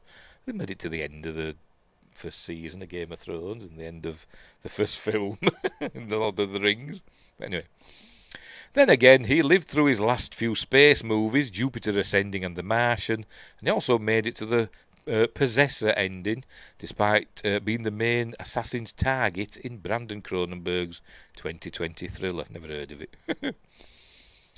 Daryl McCormack, Irish actor Daryl McCormack, is yet another cast member who has a credit in common with Barnard, namely Netflix's Peaky Blinders, on which he recurred as Isaiah Jesus. I've never seen Peaky Blinders. People say it's good. Another Tom Hardy thing, is it? I think it is, isn't it? I could be wrong. He's better known for playing the title role of one of the best movies on Hulu, Good Luck to You, Leo Grand. Don't get Hulu. Probably on Disney Plus over here. And more recently appeared in Twisters, which experienced a real tornado on set in a brief but memorable part. Reece Shearsmith. I like Reece Shearsmith. Not a big fan of the other fella that is does his Inside Number 9. I forgot his bloody name now. Steve Pemberton. Not a big fan of Steve Pemberton. He kind of gives me the creeps. I don't know, but anyway. According to What Culture video, he refuses to die in his current projects. Well, good for him. I'm presuming about Sean Bean. Sean Bean. I'm sick of dying, you bastards. Anyway, Reece Shearsmith. There is. Is that a field in England? Probably. Anyway. Two-time BAFTA winner Reece Shearsmith has also been on Doctor Who. Been on loads of stuff. But has encountered extraterrestrials on many other occasions, such as on Apple TV Plus's Foundation. Oh, is he in that? On Netflix's Three Body Problem, which I've not seen, and 2005's The Hitchhiker's Guide to the Galaxy, which I don't like. Don't like it. Alongside his fellow members of surreal British comedy troupe The League of Gentlemen. Some audiences may also recognise him for his brief appearance in horror comedy classic Shaun of the Dead. Blink and you'll miss him. And as Professor Ware in Saltburn. He was also in The Cottage, which we covered on Friday Night Appointment with Fear a while ago. But I like Reece Shearsmith. I think he's good. A good writer and a good comedy actor. And he can do serious acting as well. Jermaine Clement. That name rings a bell. Oh, yes, he did, What We Do in the Shadows, doesn't he? Yeah. Best known as one half of New Zealand-based folk parody duo Flight of the Conchords, Jermaine Clement has shared the screen with aliens in Avatar: The Way of Water. Oh, right. And also played one of the Men in Black movies' scariest aliens, Boris the Animal. Oh, right, didn't know that either. He's also known for his many collaborations with Taika Waititi, such as the hilarious mockumentary-style vampire movie What We Do in the Shadows. And the series is better, in my opinion. Speaking of which, Matt Berry, who's in the series What We Do in the Shadows, is this like this cast of this rogue trooper thing? Is it like a 6 degrees of separation from each other? Peaky Blinders is Cillian Murphy. Oh right. Oh, it was Taboo, wasn't it, that Tom Hardy were in? Mixed up. Anyway, right, Matt Berry. Speaking of What We Do in the Shadows, doing like Matt Berry does. One of the stars of FX's hilarious spin-off and one of the best horror TV shows on Hulu, Matt Berry, is also part of the Rogue Trooper cast. The It Crowd actor has previously lent his instantly recognisable voice to sci-fi titles like Disney Plus's Star Wars Universe TV show, The Book of Boba Fett, and Amazon Prime's Fallout. Oh yeah, he played one of the robot things in that, didn't he? And also has a role in The Wild Robot, an animated sci-fi film coming out in September 2024. Diane Morgan. I like Diane Morgan as well. Actually, there's but it's voice actors, isn't it? That they're after. Despite she's got like a big, massive wart or something on the neck, there's something about her that I just find super attractive. Maybe it's her confidence or something. I don't know, but anyway. British comedian Diane Morgan is probably best known as Philomena Kunk, a TV reporter. She has played in various titles, such as Netflix's Kunk on Earth. She also voiced Griffin in Netflix's The Sandman cast and played another British TV character named Mandy on her self-titled sitcom. She's good as Diane Morgan, she's very funny. Alice Lowe, don't know the name, but the face looks familiar. One of Alice Lowe's, how many bloody is in it? One of Alice Lowe's earliest acting gigs was alongside Matt Berry on the sci-fi horror parody Garth Marenghi's Dark Place. I've heard of it, but I've not seen it. Before she went on to work with the likes of Edgar Wright on Hot Fuzz and The World's End, which is probably what I've seen her in. Oh, no, yes. And Ben Wheatley on films like Sightseers. Yes, Sightseers, that's what I've seen her in. Great film, Sightseers. Really good. If you haven't seen it, see it. And Kill List, which I don't like. Kill List, I don't know. There's something about it that I don't like it. It's a well-made film. I just don't like it. It disturbs me. I suppose it's supposed to do. Anyway, to name a few. She was also in Netflix's interactive movie Black Mirror Bandersnatch, which I enjoyed that, and the platform's short-lived sci-fi TV show Lockwood and Co. It's amazing. Watch it. Garth Marenghi's Dark Place. Is that what you're on about? What's it on? I don't know what it's on. Anyway. Asa Butterfield. I know him. Know the name. Ender's Game. Yes, that's where I know him from. One of Asa Butterfield's earliest leading roles, following 2008's The Boy in the Striped Pyjamas and 2011's Hugo, I've never seen either, saw him go to space in the titular role of 2013's Ender's Game, which I have seen. Harrison Ford was in that as well, wasn't he? And later saw him visit Earth for the first time in 2016's The Space Between Us. The English actor has also starred in many recent horror titles like Netflix's Choose or Die, but one of his most popular gigs with the platform is leading the sex education cast as Otis. Right, what Rogue Trooper is about. We're nearly done. We established early on that Rogue Trooper is a video game series, but it was a comic book, but anyway. I was going to say. From Rebellion Developments that was first released in 2006. Win Grace, you were right. But the game is an adaptation of a 1981 comic strip that originated from 2000 AD, the UK-based sci-fi publication behind Judge Dredd. Created by writer Jerry Finley-Day, with illustrator Dave Gibbons, the great Dave Gibbons, best known from illustrating Watchmen, which was recently adapted into an animated movie. The Rogue Trooper character is a blue-skinned infantryman who has been genetically engineered to survive the uninhabitable, I presume, landscape of his war-torn planet New Earth, accompanied by the digital consciousness of his 3 dead comrades. They're in his weapons. Yes, I remember that now. Who have downloaded into his rifle, helmet and backpack. The super soldier embarks on a personal mission of revenge while caught up in a brutal ongoing conflict. No specific plot details for the Rogue Trooper movie have yet been released. Have not been revealed yet, whatever. But we imagine a fan like Duncan Jones will be devoted to staying true to the source material. That's from Moon, isn't it? Duncan Jones is serving as both the writer and director of Rogue Trooper, the son of late rock star David Bowie. I always call him Bowie, people say Bowie, I always say Bowie. Made his feature film debut with the aforementioned Moon, one of the best movies of the 2000s. I won't go that far, but it was good. Which he followed with Source Code, which were really good. I really enjoyed Source Code. Warcraft, which is fine. And a Netflix movie called Mute, which I don't think I've seen, from 2018. It was on Pluto here. Lol, no idea for you. Probably not. As I said, on our Pluto, we seem to get his like Mystery Science Theatre and stuff like, Anaconda versus Sharknado, stuff like that. Anyway. Jones is also producing the film alongside Stuart Finnegan, I bet he's Irish, and Jason and Chris Kingsley. This will actually mark the second attempt at making Rogue Trooper, following when, according to Daily Record, acclaimed comic book writer Grant Morrison was set to pen the adaptation that never came to fruition after the disappointing box office returns of what is now considered one of the best non-Marvel or DC comic book movies, Dredd, yes, starring Carl Urban. Yes, it unfortunately didn't do well, despite it being a great film. But I still have a really soft spot for the Stallone version, I do. Anywho, is that from the game? That's probably from the game, that, isn't it?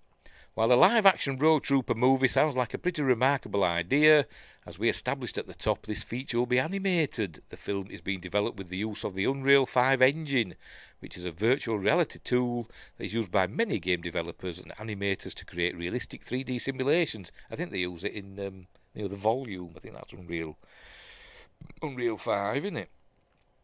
So that being said, anyone disappointed that they won't be seeing a live-action adaptation might be thinking twice. When the film comes out, hopefully, Duncan Jones and co do not go rogue before Rogue Trooper gets finished. There we go, that's it. But I think when it does come out, I don't think it'll do well, because people will be saying, "Oh, the hell's Rogue Trooper?" Because nobody will know who he is. So that's probably why it's been an animated movie. So if it's released theatrically, I don't think it'll do well. But it'll be interesting to see. But as I said, I was never a big fan of Rogue Trooper. That's why I didn't remember much about it. Anyway, moving on.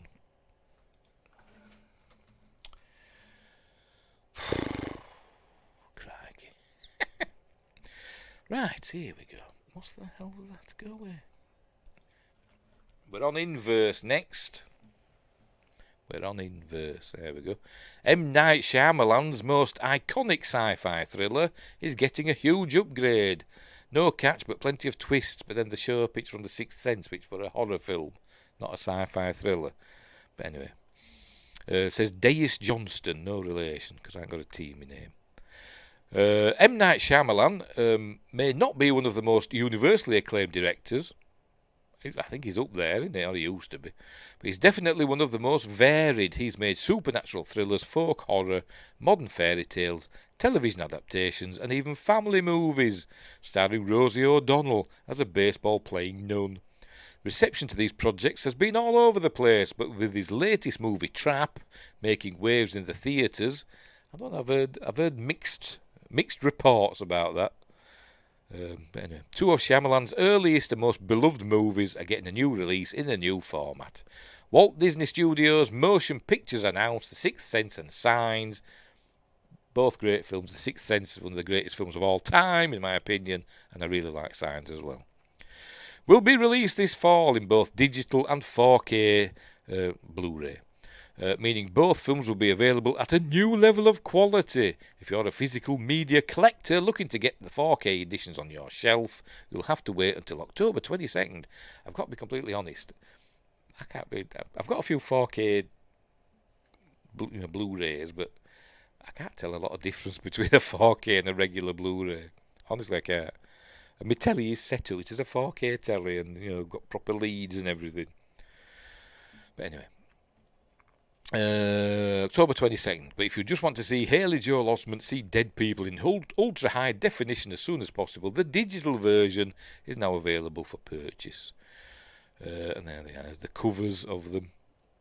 The Sixth Sense put Shyamalan on the map back in 1999 and earned him a Best Picture nomination at the Oscars. The supernatural chiller stars Toni Collette as the frazzled mother of a young boy who's showing signs of mental distress, while his psychologist Malcolm Crowe, Bruce Willis, is dealing with issues of his own. His wife won't stop crying. The twist at the end is now so famous that pop culture is full of jokes about its infamy, but the movie is still worth watching. Yes, it is. As I said, one of the greatest films of all time, in my opinion. I love The Sixth Sense. It's up there. Signs applied Shyamalan's talents to science fiction with a classic tale of alien invasion starring Mel Gibson, Joaquin Phoenix and the underrated Rory Culkin. And don't forget Abigail Breslin, bless her. The twist is almost laughably simple and to some laughably silly. it is a bit daft, but I really like Signs. But it still comes together as a brilliant piece about family and resilience, and also aliens. There we go. They're sitting there. Rory Culkin and Joaquin Phoenix. Don't want the aliens to read their minds. They put tin foil on the head. I thought it was revealed Signs was actually demons and not aliens. Somebody suggested that. There was an article about it, that somebody had their theory. But no, they were aliens, weren't they? Anyway. And it was holy water that defeated... No, it was just water, wasn't it?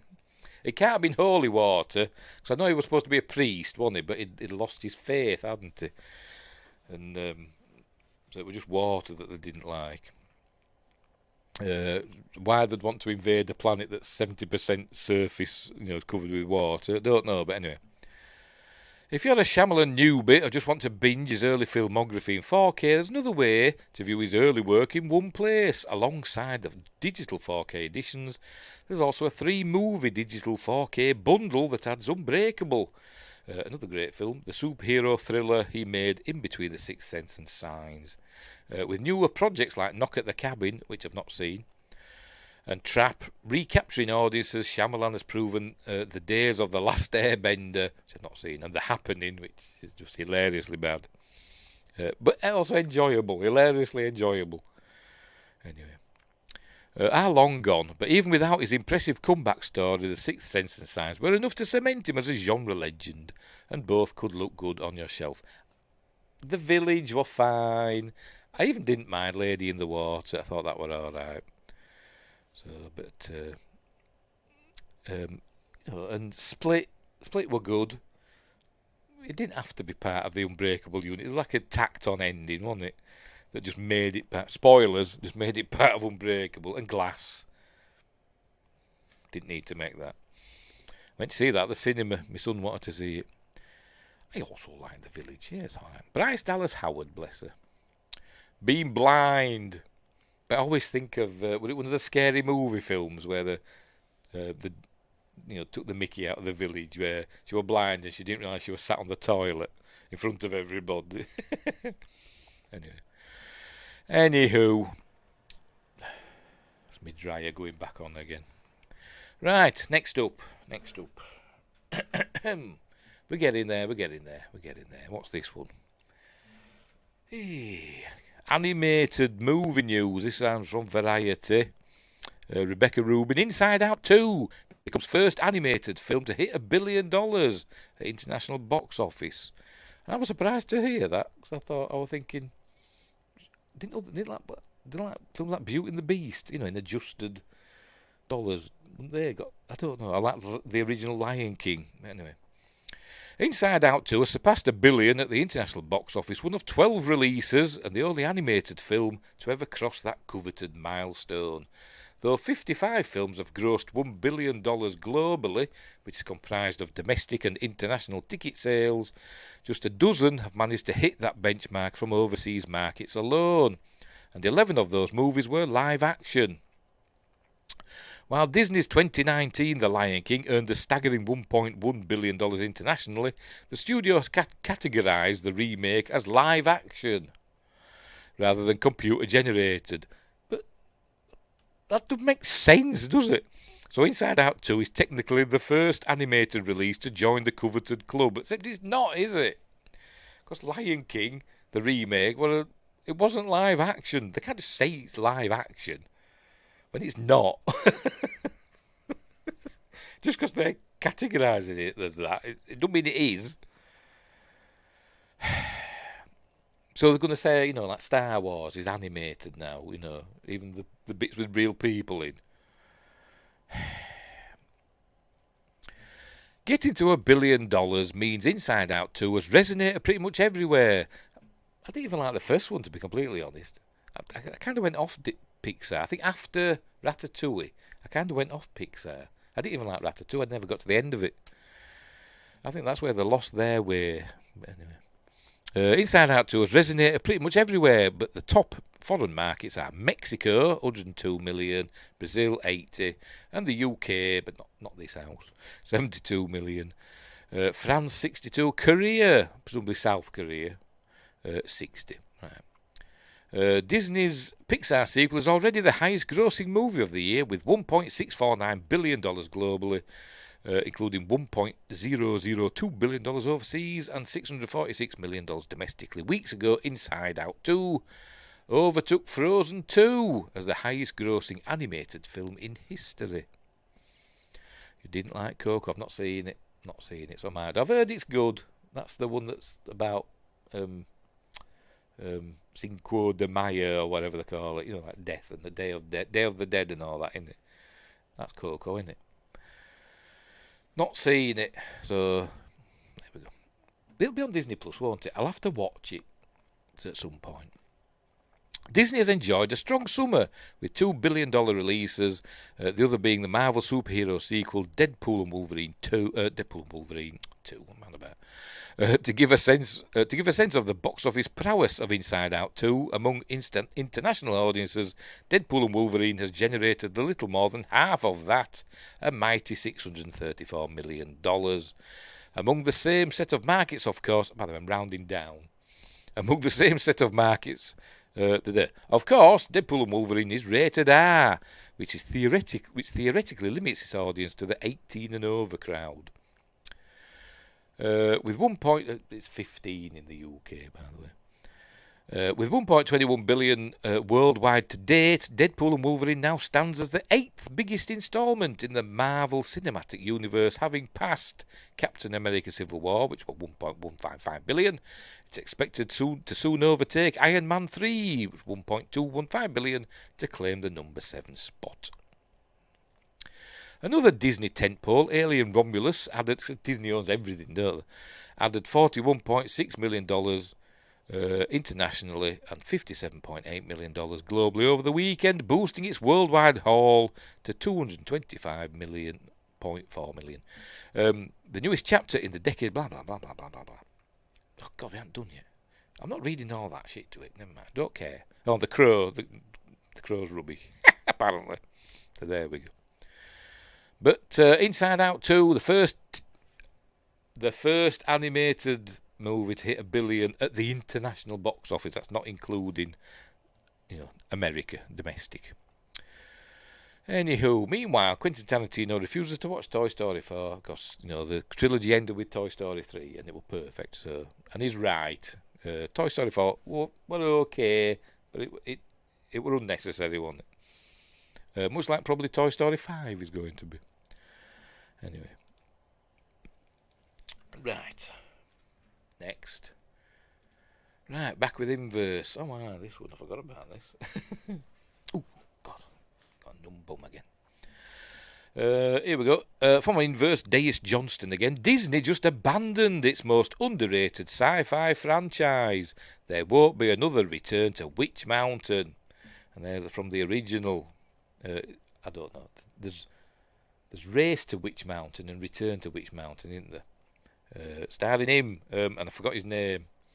He was in Star Trek 2. He was in The Fantastic Journey, that series, and he was in Star Trek 2 as Scotty's nephew. I can't remember the name of the actor.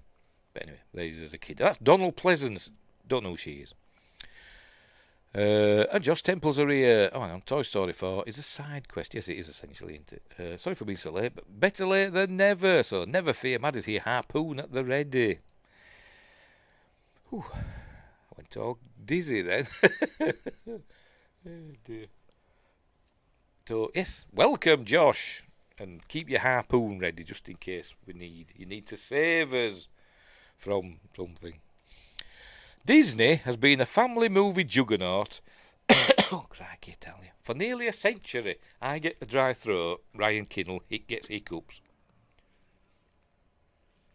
Oh, and I burp as well, don't I? Disney has been a family movie juggernaut for nearly a century. So it has been a century, hasn't it? What do you mean nearly? It has been a century because is it this year or last year? Well, it's 100th anniversary. I think it was this year, wasn't it? Because that's when that film went out. Wish. That was its 100th anniversary film, wasn't it? That everybody hated. I'm sure it was. Anyway, whatever. So its archives contain countless movies that exist as vague memories. Bed knobs and broomsticks. which is all right. Angela Lansbury. It's all right. Kind of a rip-off, sort of, innit, of Mary Poppins, essentially. And The Island at the Top of the World, which is an amazing film. I saw it at the cinema when I was a kid. I think it was on at the same. It was a double bill with The Land That Time Forgot. My mum took me, and I thought it was boring. I did thought it was boring. Just get on with it. I want to see The Land That Time Forgot and the dinosaurs and all that. But they showed Island at the Top of the World first. Oh God, boring is this? But I saw it recently. It's on Disney Plus. I saw it recently. I thought, wow, that was amazing. That Vikings and the North Pole and stuff. Anyway, may not have merch lines and Disney rides, but they're a treasured part of childhood to the select few who went to the theatre or owned the VHS tape at a formative time in their lives. The Apple Dumpling Gang, which I've not seen. That's an American tradition, I suppose. One of these cult classics has long been a target of a possible reboot, but after a lengthy history that includes 4 sequels, the project may be abandoned for now. 4 sequels, only no one. Well, and there was the one with the rock in it, wasn't there? But anyway, during a panel at Fan Expo Canada, Bryce Dallas Howard told Collider that the pilot she starred in, based on the classic 1975 movie Escape to Witch Mountain. So we're Race to Witch Mountain, the second one? I don't know. Oh, was that the one with the rock in it? The Return to... I can't bloody remember. It was not picked up for a full series. It's not happening, which is disappointing, she said. It was a really great groove, and we really all enjoyed shooting it here in Toronto. Sorry, my phone pinging. Some things make it and some things don't, and that's the unfortunate truth of this industry. Disney ordered the pilot nearly 2 years ago and described it. I didn't think they did pilots these days. They just went straight to series. Anyway, and described the series as a modern take on the franchise that follows 2 teens that develop strange abilities and discover their sleepy suburb may not be as idyllic as it seems. Right, the history. There we go. Ike Eisenman, that's the kid. The history of Witch Mountain. Right. The Witch Mountain franchise began with Escape to Witch Mountain, based on a 1968 novel by Alexander Key. It followed Tony and Tina Malone, 2 orphans who learn that they're extraterrestrial beings who must get to Witch Mountain, home to unexplainable phenomena, like Mount Shasta probably, before they're caught by menacing adults who want to use their strange abilities for their own nefarious purposes. Bet that was Donald Pleasance. I've seen it, but it's a long time ago and I can't remember what happens. The movie was followed by 1978's Return from Witch Mountain, which brought back the original cast and director for a direct sequel following Tony and Tina as they returned to civilization, only to get caught up in a chase with nefarious adults yet again. 1982's Beyond Witch Mountain, which I've never even bloody heard of, was then meant to be a pilot for a TV series, much like the one Bryce Dallas Howard was set to star in. It recast nearly everyone and is an odd duck canonically, as while the movie is set between Escape and Return, the plot directly contradicts the events of the latter, apparently retconning the entire movie. Unlike the prior theatrical releases, Beyond Witch Mountain aired on CBS as part of an anthology series simply called Walt Disney. What's the difference between Bing Crosby and Walt Disney? It's supposed to be a Scottish joke, though, isn't it? What's the difference between Bing Crosby and Walt Disney? Bing sings and Walt Disney. Anyway. I get me coat. The franchise was then put on ice until 1995 when ABC aired Escape to Witch Mountain, a complete remake starring Eric Von Detten, I'm going to say Eric Von Daniken then, and Elizabeth Moss as Danny and Anna. I've never heard of it. Renamed versions of the Tony and Tina characters. There were some changes to the story, like Anna and Danny not knowing their siblings until they meet at an orphanage, Parent Trap style, but most of the plot is similar. Finally, 2009, the franchise was given another chance with Race to Witch Mountain, starring Dwayne Johnson, Rock the Dwayne Johnson, as a getaway driver turned taxi driver and memes aplenty, don't there? Because there's loads of memes with him. Who get swept up in an adventure when yet again renamed twins Seth and Sarah enlist him in a quest to get back to their home world. While the movie opened as a box office #1, its fortune soon faded. It wasn't the second wind the series needed to get off the ground, and no sequels were made. With this failed pilot now one more mark against the franchise, it looks like Witch Mountain may be buried for good, but maybe that's for the best, as the obscurity of the movies is part of what makes them great. So I've got bloody Coco to watch, all the bloody Witch Mountain films, Island at the Top of the World. They're hidden gems for whoever stumbles upon them on TV in the depths of Disney Plus or a home media bargain bin. Maybe the magic should remain there. Have they put Watcher in the Woods on Disney Plus yet? 'Cause that's a good film. Like a horror film for kids. I should have checked, shouldn't I, earlier on, but never mind. So there we go. So it's done with now.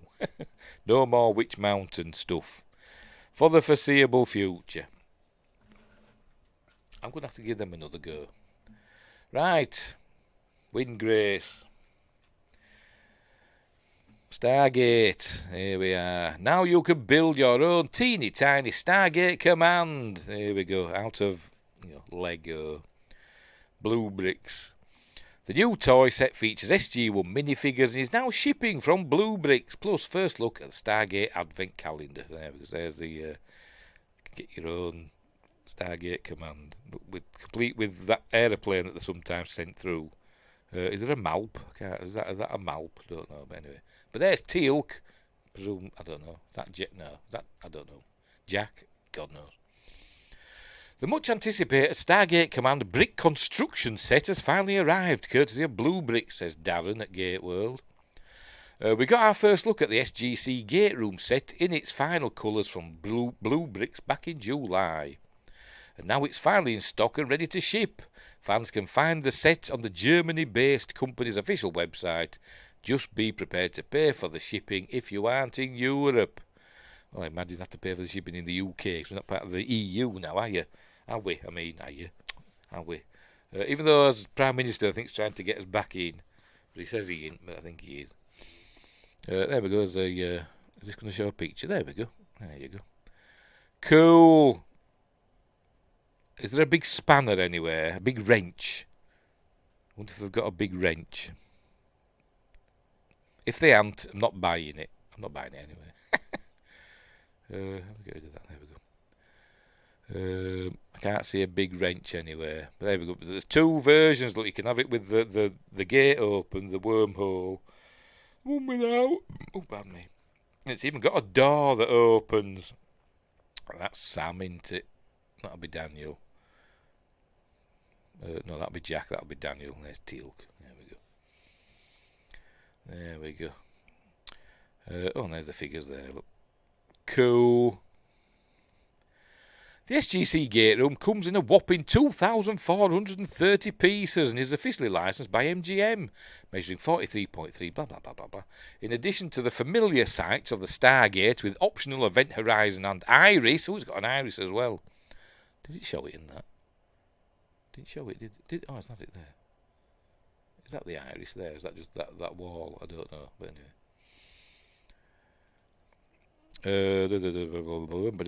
Ramp, Malp and UAV. They play the UAV. The set also includes the very first SG-1 minifigures from Blue Bricks, Jack O'Neill, Daniel Jackson, Samantha Carter and Teal'c, complete with his tiny staff weapon. Tiny is massive. What's he on about? Compared to him, it is, I mean, you know. The attention to detail is really nice here, from the doors that open and close to the fire trail coming out of the launching UAV, from the inclusion of all 39 symbols on the Stargate to the optional active or inactive chevron pieces. Check out Blue Bricks' showcase video below for a closer look. Right, the Gate Room set runs at 159, I'll call it 160 euros, which is around 179 US dollars or 135 British pounds. I'll not be getting it. Another recent video from Blue Bricks previewed what looks like a smaller off-world adventure set with the SG-1 team, a Stargate set in a pedestal with steps, a DHD and more.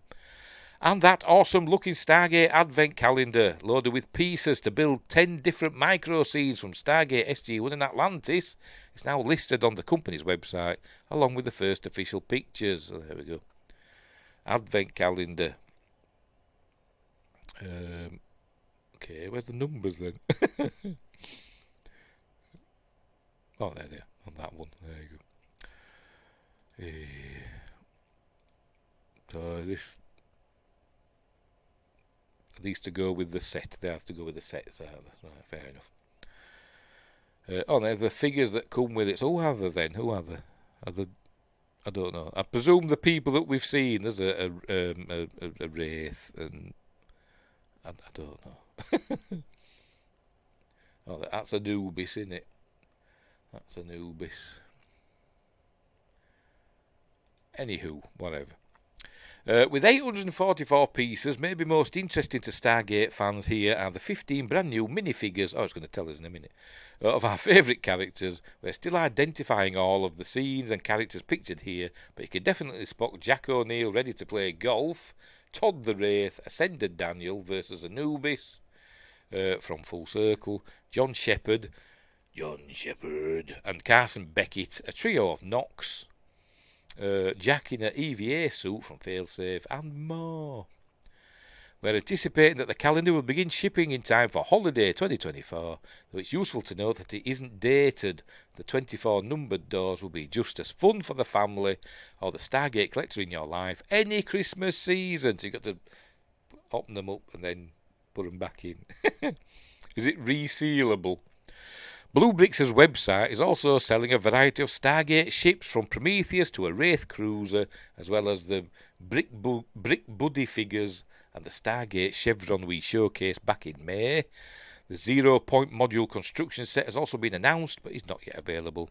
Keep up with the whole collection in Gatewell's new Blue Bricks page in our toys and games section, and there's a video there, so you can go and look at that. So cool, but I'm not getting them, not for 135 quid. Oh dear. Make more Stargate. Amazon MGM. Right, and finally,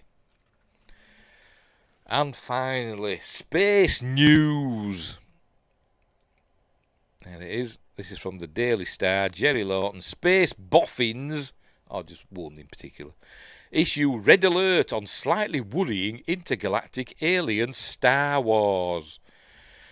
Sridhara Somanath, the aerospace engineer driving India's lunar explorations, said there are definitely ETs out there in the universe.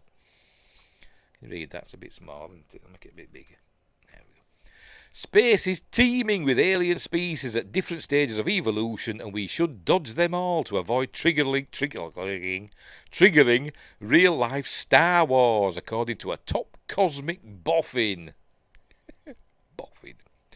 Sridhara Somanath, the aerospace engineer driving India's lunar explorations, said there are definitely ETs out there, in quotes, definitely ETs out there in the universe, but unlike many space pioneers, he does not want to meet them in case it sparks an intergalactic war. The 61-year-old Boff, who masterminded the Chandrayaan-3 spacecraft's recent soft landing on the moon's south pole, said when two life forms come into contact, one has to dominate the other. Well, we'll just have to make sure it's us doing the dominating, won't we? If one of those was the human race, it would be catastrophic, he said. Instead, humans are better, keeping their distance from aliens. But what if we're stronger than them? Got to have a Terran Empire at some point, for God's sake. Sridhara told a podcast extraterrestrials exist absolutely without a doubt, and they may visit Earth to study humans. That's an interesting thing. There are definitely aliens out there in the universe, he said. Aliens mean living systems and cultures in other parts of the universe. If they are ahead in technology by just 1,000 years or 10,000 years, they would definitely visit us. Biology is such that all life forms on Earth are connected in some way. Plants, bacteria, fish, animals and humans. We all evolved from a common ancestor. Except we came from Mars originally, didn't we? But if something evolved on another planet, it may have developed in an entirely different way. It may not have the same genomic structure or protein structure, which can be extremely dangerous.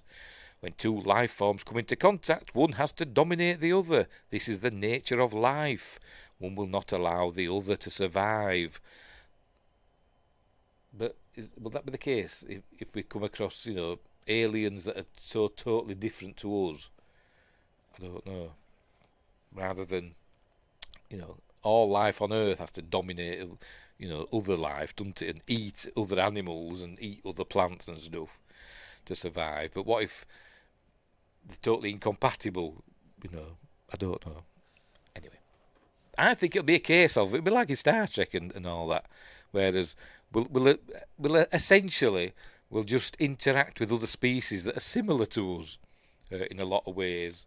They may have evolved differently, but they'll come from planets that are similar to Earth, so they'll have evolved into similar forms. Obviously looking different, but, they'll be similar. They'll have, fish-like animals and bird-like animals and stuff like that. So we'll interact with those, but with aliens that are so totally different to us, we'll probably just ignore them, or may not even be aware of their presence. But anywho. Where were we? It must surpass and destroy the other. It's a bit of a, pessimist, isn't he, this chap? Unless these aliens become aware of this and realise that we are different, choosing to that's what I've just said, isn't it? Choosing to remain disconnected in terms of our bodies or chemistry, it will be catastrophic. I would be happy to never be in contact with aliens. Though the universe is filled with billions of celestial bodies, galaxies, exoplanets and stars, scientists currently believe the only place harbouring life is Earth. No, they don't. I don't think you found any scientist that wouldn't say that Earth is the only planet with life on it. They'll say, as far as we know, so far, Earth is the only planet with life on it. But anyway. Man has only explored a tiny part of the solar system, which stretches for 10 trillion miles. They're real aliens, them can tell. It's been 52 years since astronauts set foot on the moon, which is a comparatively close 240,000 miles away. Shreed Hara said he believes there will be multiple alien civilizations spread out in the universe that are at different stages of technological development. Some scientists believe there may be as many as 36. An exact figure, isn't it? Anyway, they are likely to be, it could be like, 100 million or 5, where do you get 36 from? They are likely interacting with the universe in ways human beings cannot perceive. Imagine there's a civilization out there just 200 years behind you and another civilization 1,000 years ahead of you, he said. Alien systems which are 1,000 years more progressive than us will always have been here. He said they will be much more evolved than humans and beyond, unless it's in the Trek universe, and beyond our current understanding or detection capabilities. As human beings work to advance their technology and reach a better understanding of the universe over time, other civilizations that have been around for many more years likely already know much more and are living a life we cannot understand. Living a life of Riley. Human beings, he said, are relatively younger in the cosmos, and so such civilizations may reside in the universe that are far ahead of us, but we'll catch up and we will become the 5th race. Is that it? Looks like it, doesn't it? There's nothing else down there. Right. I think you're being a bit pessimistic, Shreed Hara. There we go. What was his first name? Oh, that was his first name. Of course, I missed my story. You're not an alien, though. Well, you kind of are. You're a pan-dimensional mega being, but you're from everywhere. Bit like God. Anyway, so there we go. So that's that. So he's worried that, if we did encounter aliens, we'd either be dominated or we'd try and dominate ourselves. We'd shoot first, definitely. We'd shoot first. Sorry, I just noticed Carol Vorderman's bikini pictures, which are even inappropriate for adults. I like Carol Vorderman. But even though she's like, 95% plastic these days. But anyway. Right, we'll leave it there. We're all done and dusted. I'm panda-mentionable. Yes, panda-mentionable. I can't speak. I probably did say that, didn't I? I probably did pronounce it like that. Anywho, right, we're done. We're done and dusted for tonight, for this week. Right, thanks, Win Grace and Josh Temple. That's all we had. Let me check it, make sure I didn't miss anybody. No, I didn't. Right. So, we'll leave it there. So, what's coming up next? Friday. This week's Friday Night Appointment with Fear is going to be a double bill. Quatermass 1, Quatermass Experiment and Quatermass 2. What special features on these discs? I don't know. I'll have a look. And then next Monday, for Magnificent Mondays, we're doing Dante's Peak with Pierce Brosnan and Linda Hamilton. Cool volcano film. And then I've set up stuff for the week after, and I've actually forgotten. Anyway, so there we go. So that's what's coming up, and I'll be playing my Far Cry 4 as well at some point. I might not be doing it tomorrow, I don't know. As I said, I have to take Aidan to the hospital tomorrow, just for a checkup, just to measure him essentially, because he's going. Oh, never mind. He's going for a procedure, and he needs measuring and weighing and stuff. So that's tomorrow. But anyway. Anywho, right, so I'm going now. So, thanks for watching, wherever you are. Look after each other. And until next time, I'll say the...